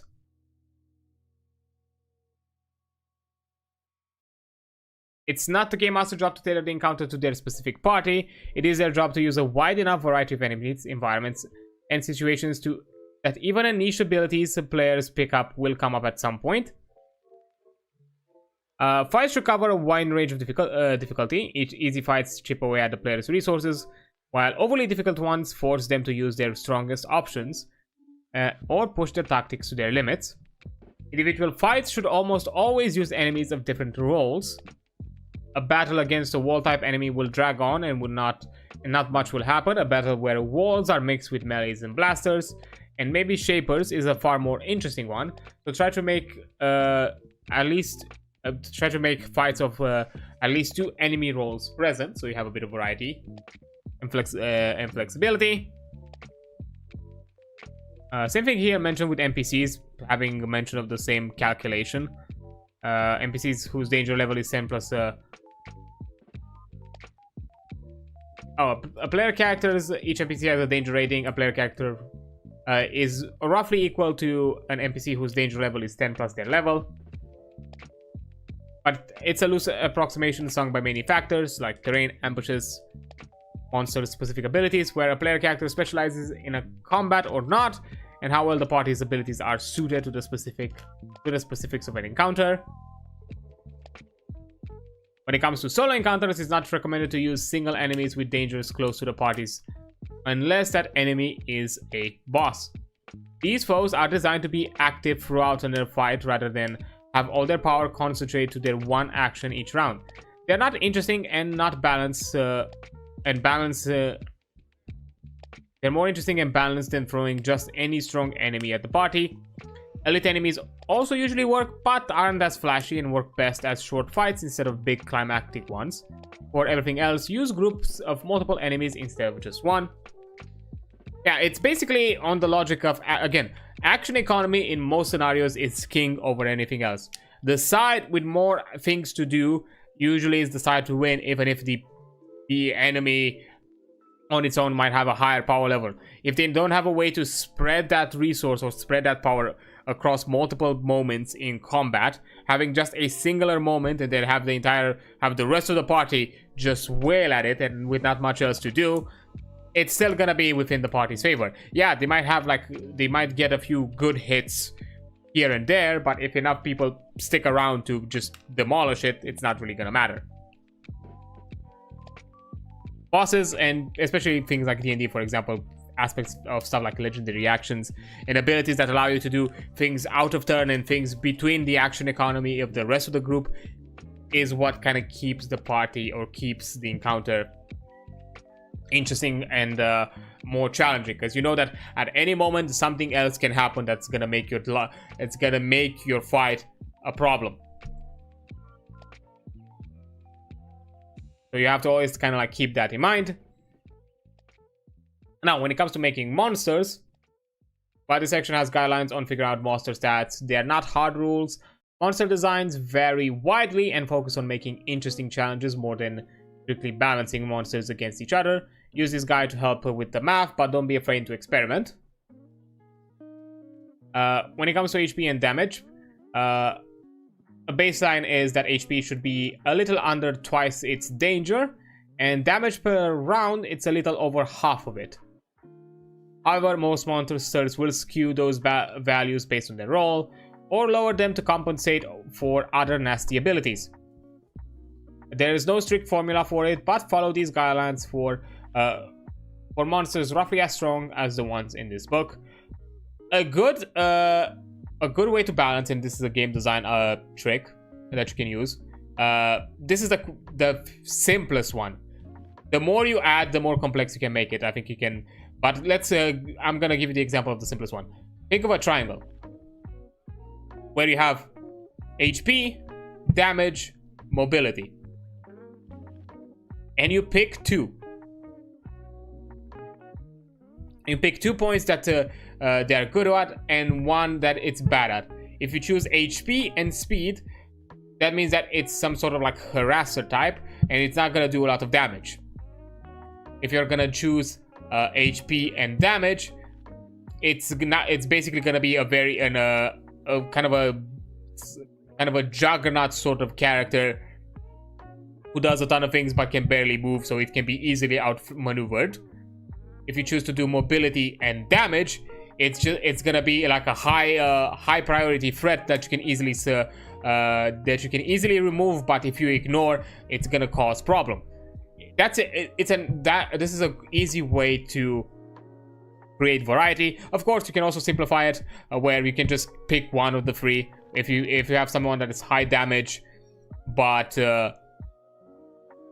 it's barely any mobility and barely any high HP, but barely any mobility and barely any damage. That's what I was like thinking on, but I said damage for some reason. That's basically a tank sort of, or like probably has something akin to this archetype, a wall, a defensive type. In those scenarios, think of those values way higher than someone that has the two other values higher. So, you know, it can compensate for having two lower abilities. Equally, someone that is high the damage, it's easier to destroy and easier and slower to move. Something like a giant turret or tank, or like giant, I don't know, like some sort of turret but with a quite obvious flaw or weak point. Someone that is highly mobile, it's really hard, it's gonna be hard to hit, but once you hit them, they're out of the combat and they're not gonna do much damage either. So yeah, those are heavily harasser types than the other ones. So yeah, you can create variety even by just thinking on these three variables. You can already create a lot of variety in enemy types.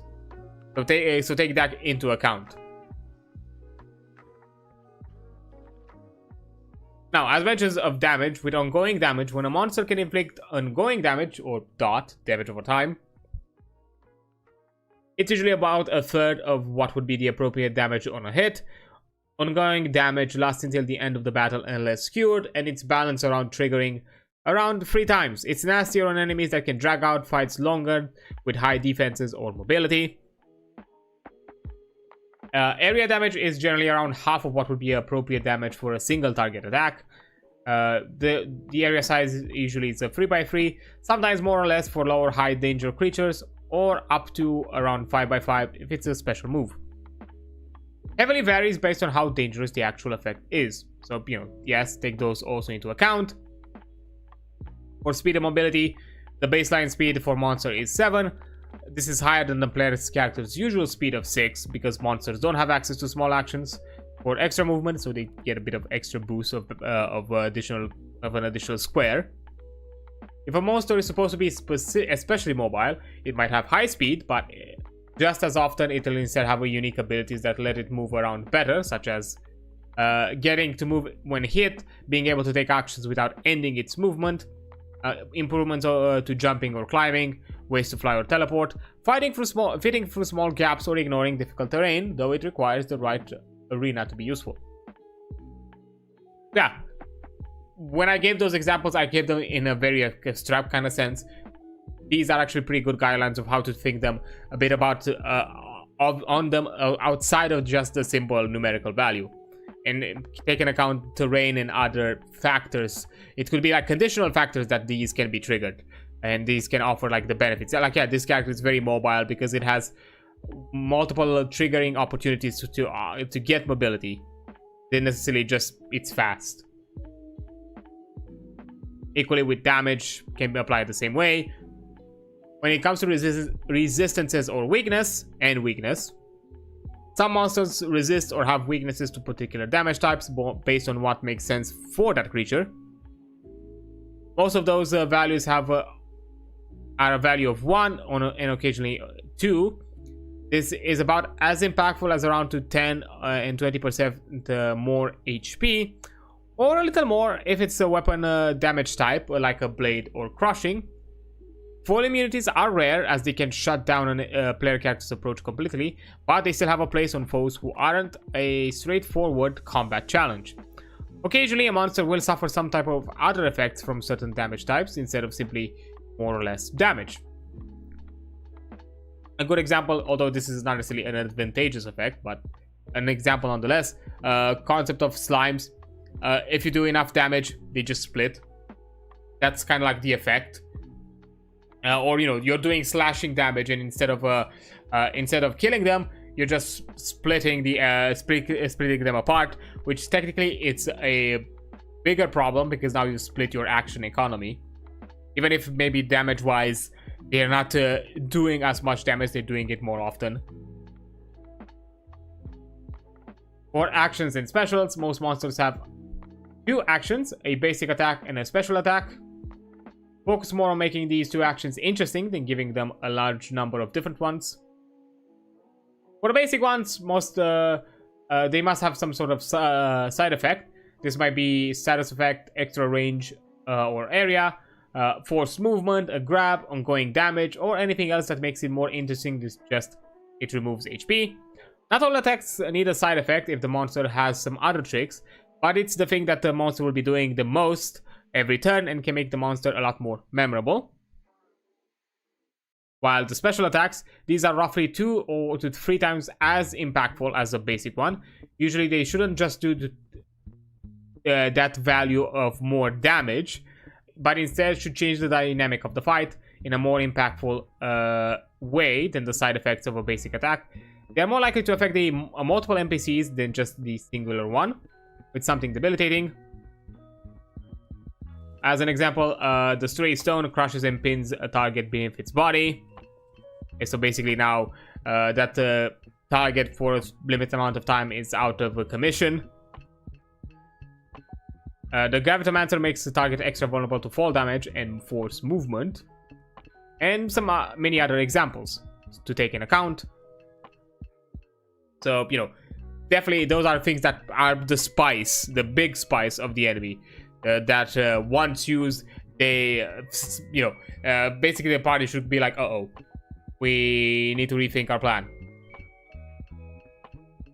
Now, when it comes to other actions, sometimes the monster does have more actions than a basic and a special. These are usually monsters who only use one of their, either by themselves or with a horde of minions, like a mage or an elite enemy.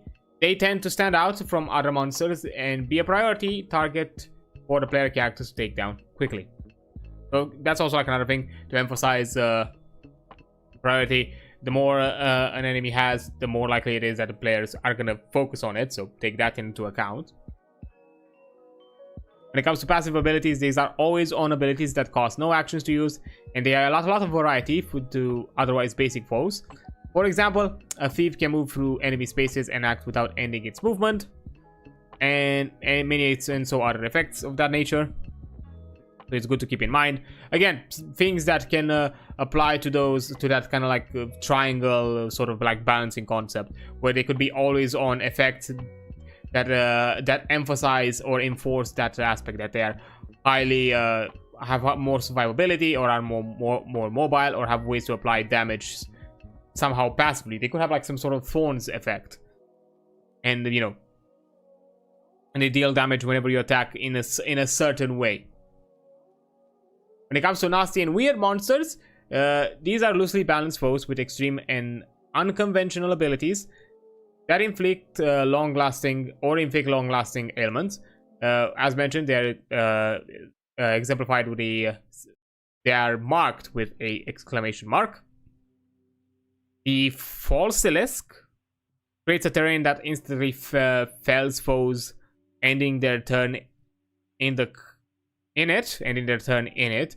The curse then curse them on top of it. So,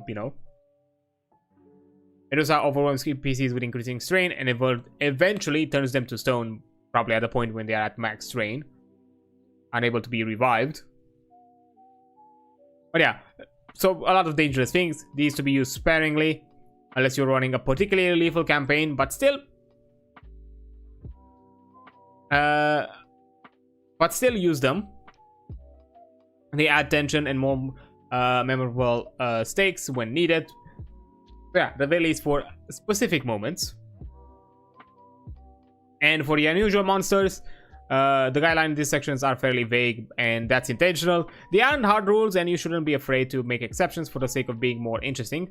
Some creatures have their own bespoke mechanics or alter the game in ways normal monsters don't.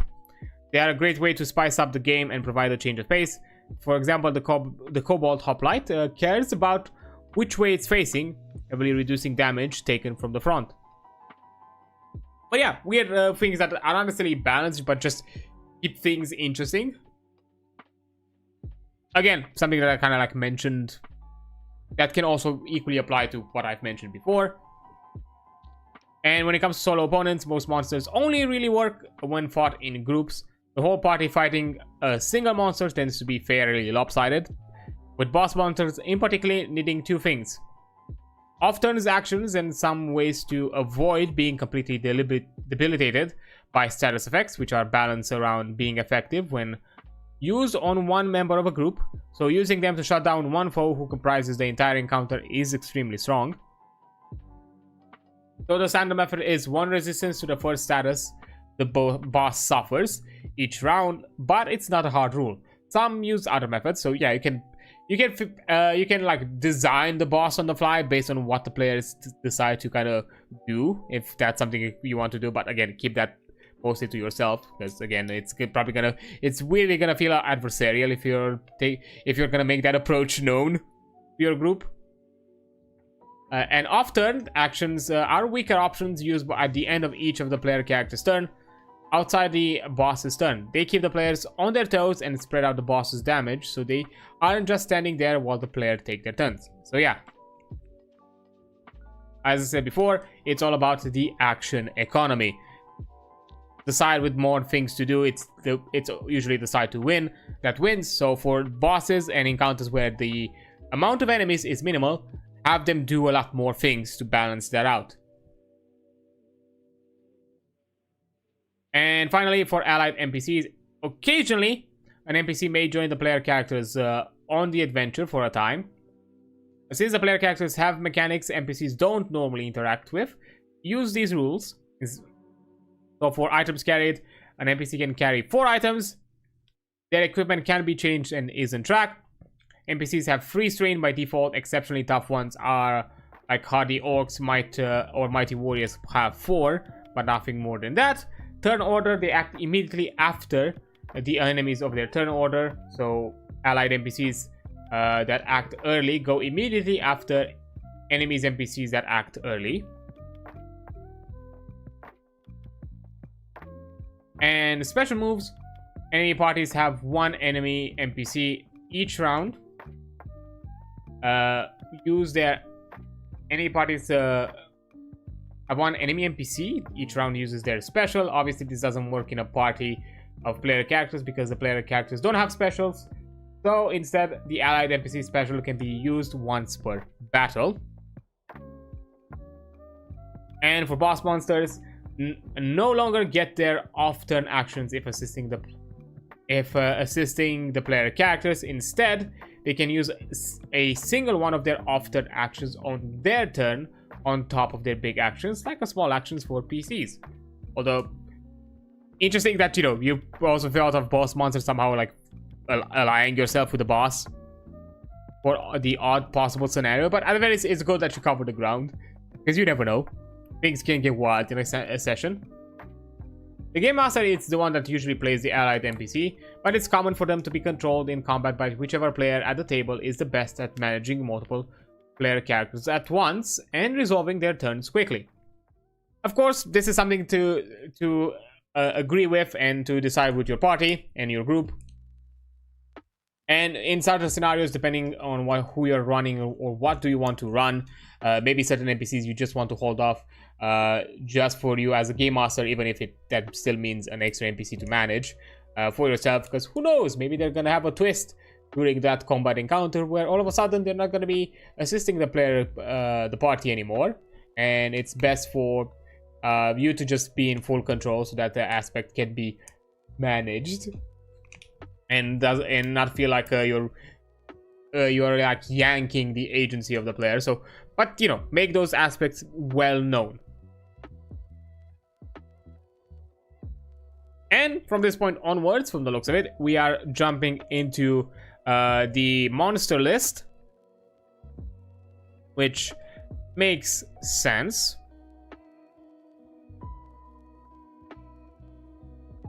Which is something we're not gonna look for them. These are lists for you to explore and look at. But yeah, even if it's still unfinished, it offers good insight. A lot of it widely useful in general, like especially you know, in how you handle aspects of the campaign, the settlements, and the combat and enemies, and like running the game. Those are, you know, of course, it's not like a one-to-one application, but you know, some of the advice can be easily translated into other systems and other sessions as well, which is those are the elements that I personally appreciate about game master guides more than anything, of having widely applicable information, not just something that is thrown off there for anybody to like figure out, or it just covers the hyper specifics. It's good to have hyper specific and generalistic terms that can be a wider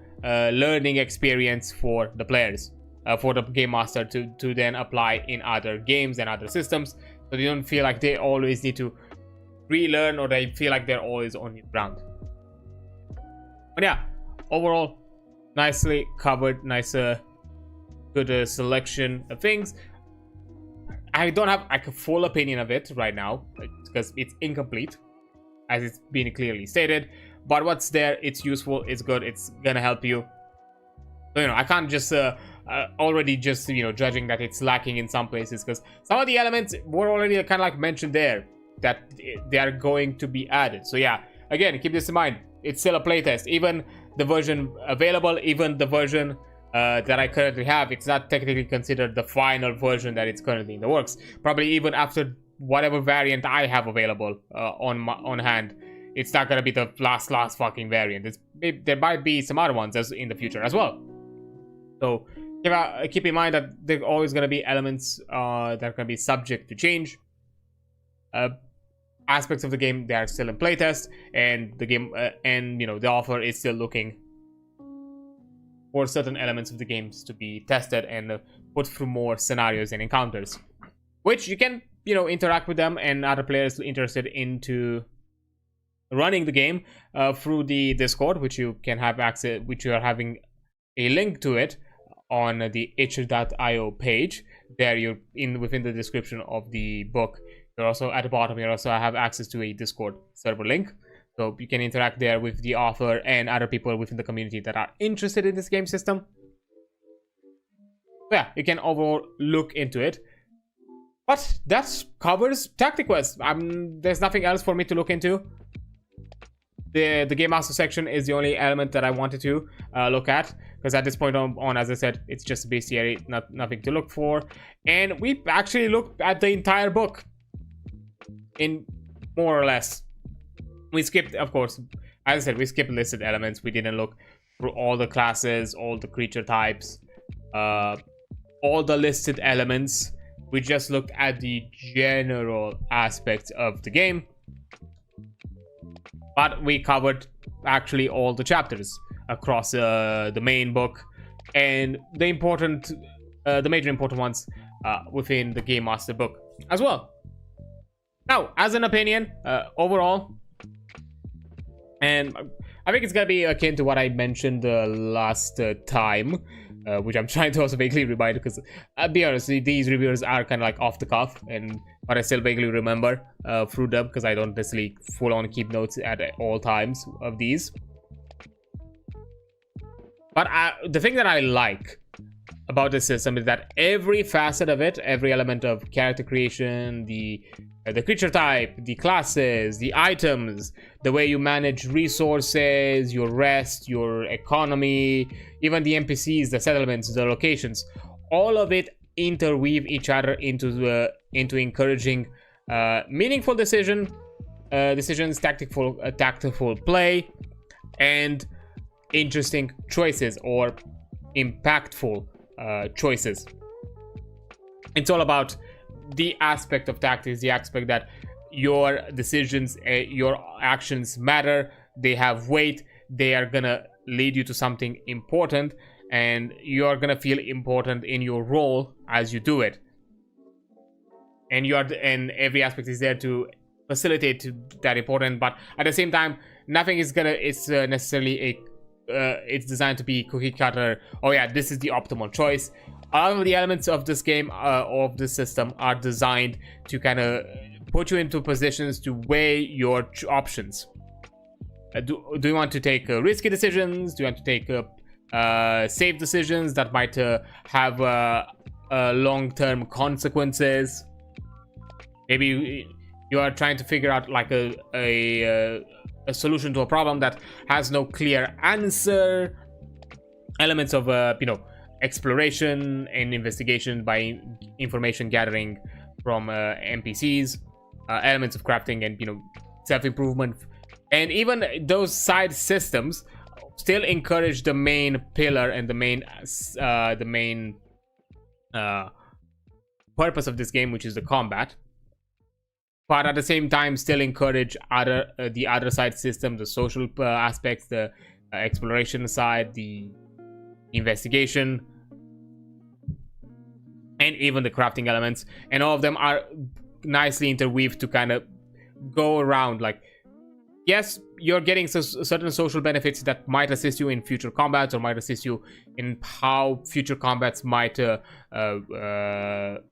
resolve.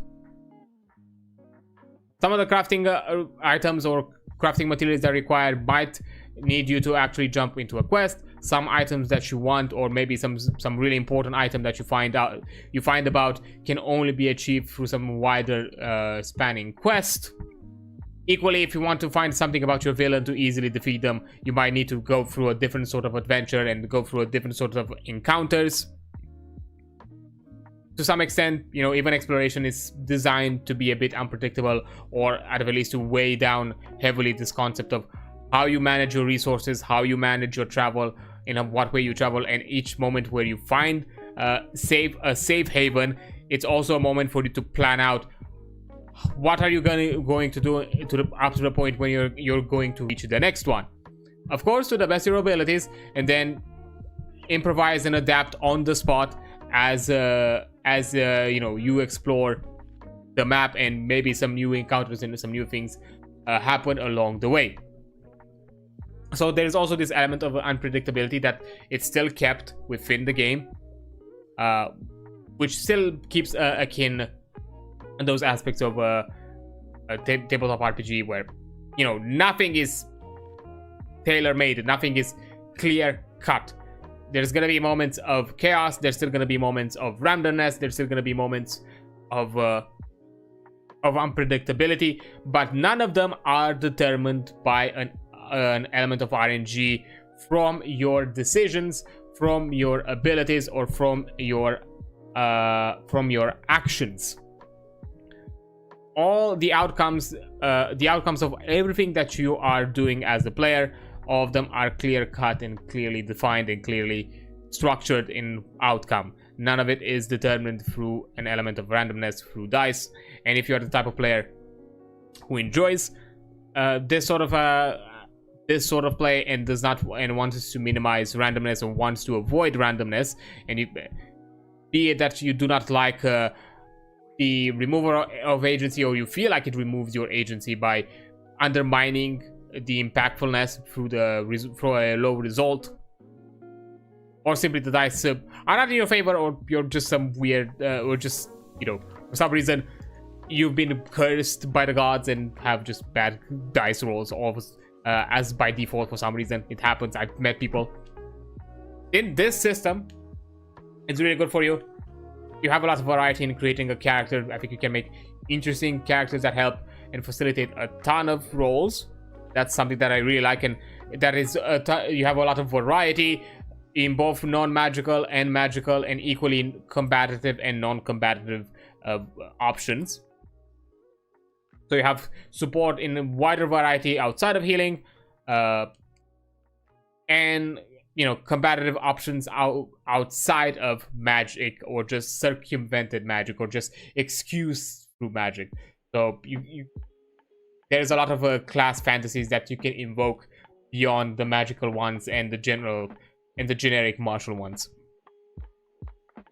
And as a game master, even at this current state, you have enough guidelines to create interesting scenarios, interesting moments. And I really like that the emphasis on running these sessions is that every combat is interesting. Every combat feels unique, or better said, every encounter feels interesting, feels diverse, is different. It's never gonna be the same old thing. It's never designed to be a slog. It's never designed to be repetitive. Every time you do something, it's gonna be something new, where the players have to plan out. It's never going to be planned in advance, and I really like that.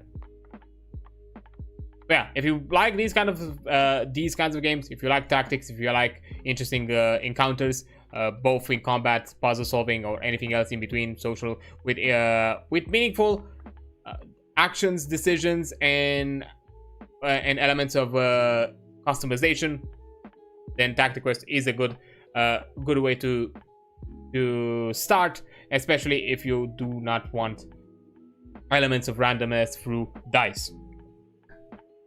Yeah, that's gonna be it. That's my general opinion of it. Finally, you still have pinned links. I think the description on the video on the VOD is also gonna link you towards the Tactiquest.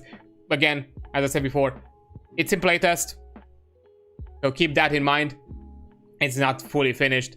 You can assist in its improvement through the Discord server. That's the link is available on the itch.io page that I have linked. You're gonna get access to it there, and there you're also gonna have people. You're gonna find people that are interested in playing this game system, in case you don't have anyone around that would want to jump in. So that's all of it. Once again, thank you, Level 2 Janitor, aka Jan, for giving me a sneak peek through your work in progress versions of it. I really appreciate you being so kind and supporting to this, and I wish you the best of luck. Hopefully at some point I might have the opportunity to try out this game myself, be it as a player or as a game master on my own terms. It sounds, at the very least, as a one-time thing, at the very least, it sounds interesting to try. Even though, as I said before, I'm not the type that runs away from the chaos of the randomness that dice offers. But yeah, that concludes it. That is our coverage for Tactiquest. Who knows if other things happen with this game system, or if some things get improved or added together in the future. We might recheck it, or maybe I will check something different about it at some point once I'm out of systems to cover, because I still have something in the backlog queued up for next week, so we're not going to be out of games yet. At the very least, I'm still saved for another go of another system to discuss, and then we'll see from there where we'll go. But yeah, overall, this is gonna be it. It's been a lot of fun. I do appreciate Jan for doing all of this, and for being so helpful and giving me access to the system.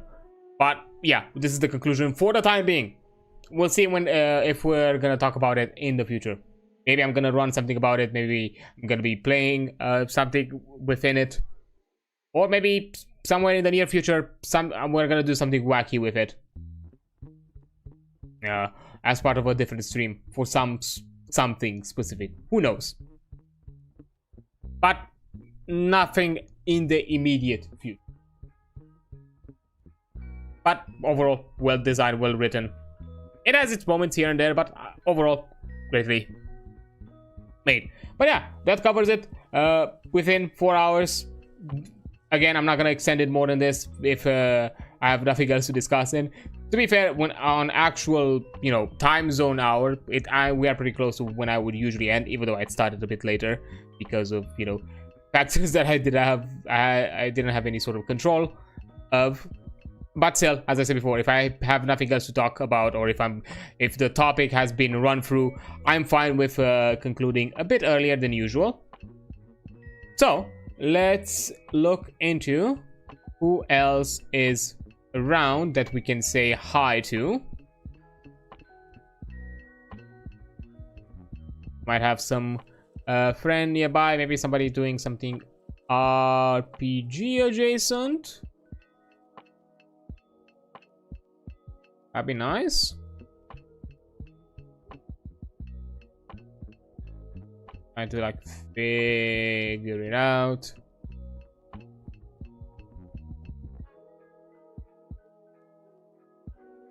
Oh, I think I found somebody.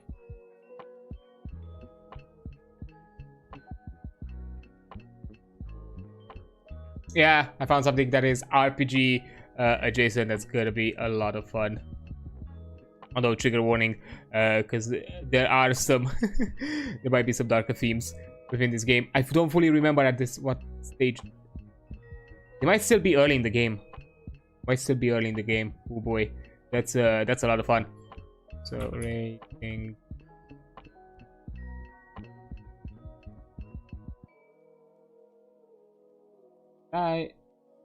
Of course I wrote this wrong.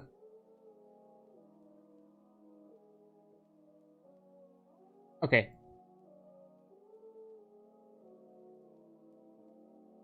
Outside of that, I did it correctly, so that's good. A channel.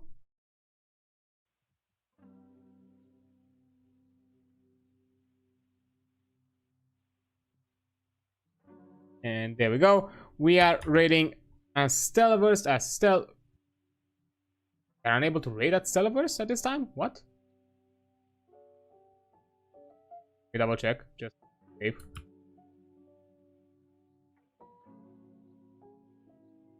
Guess I just fucked up.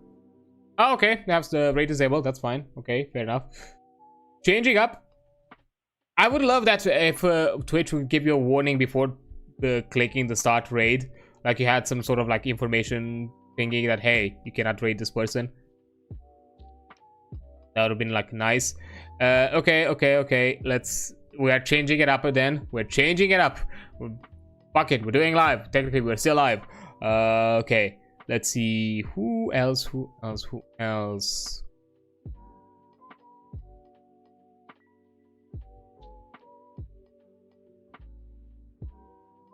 Boy. It's kind of rough when you already were like set on somebody and now like, okay. I can just say hi to.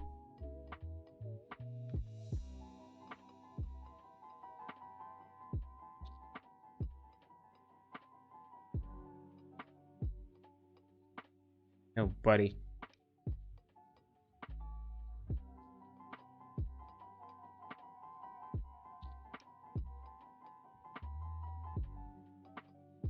And up, maybe there's found somebody.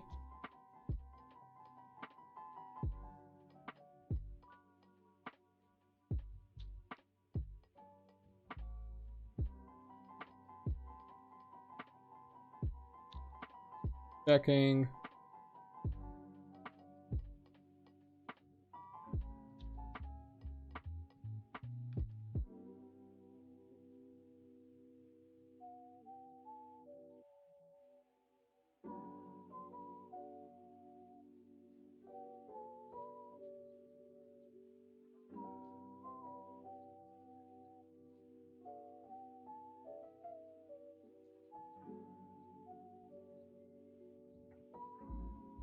Okay, I think I found somebody. It's RPG-esque. I mean, it has some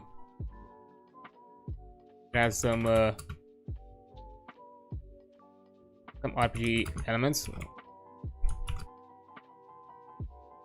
There we go. We are instead rating. Which was about to like mess me up with something. There we go. Channel fixed. Boom. We're gonna rate Eevee Orphan. They're currently playing some Terraria. Sounds like a lot of fun. It's RPG-esque. That works out. It's fine. Close enough. And also Eve, fellow tabletop RPG enjoyer as well. So it's you're gonna be in a similar or common grounds. But anyhow, that's gonna be it for today. Nothing else left to talk about. So yeah, we're gonna be back with tabletop RPG discussions next week. We're gonna check out Beam Saber. That's gonna be the next system topic that we are going to cover. But until then, I'm gonna see you tomorrow with some more Void Train as we are progressing through the final chapter of the game, which is gonna be a lot of fun. So yeah, thanks so much for being here. You've been amazing. Don't forget that. I'll see you on the flip side. Bye.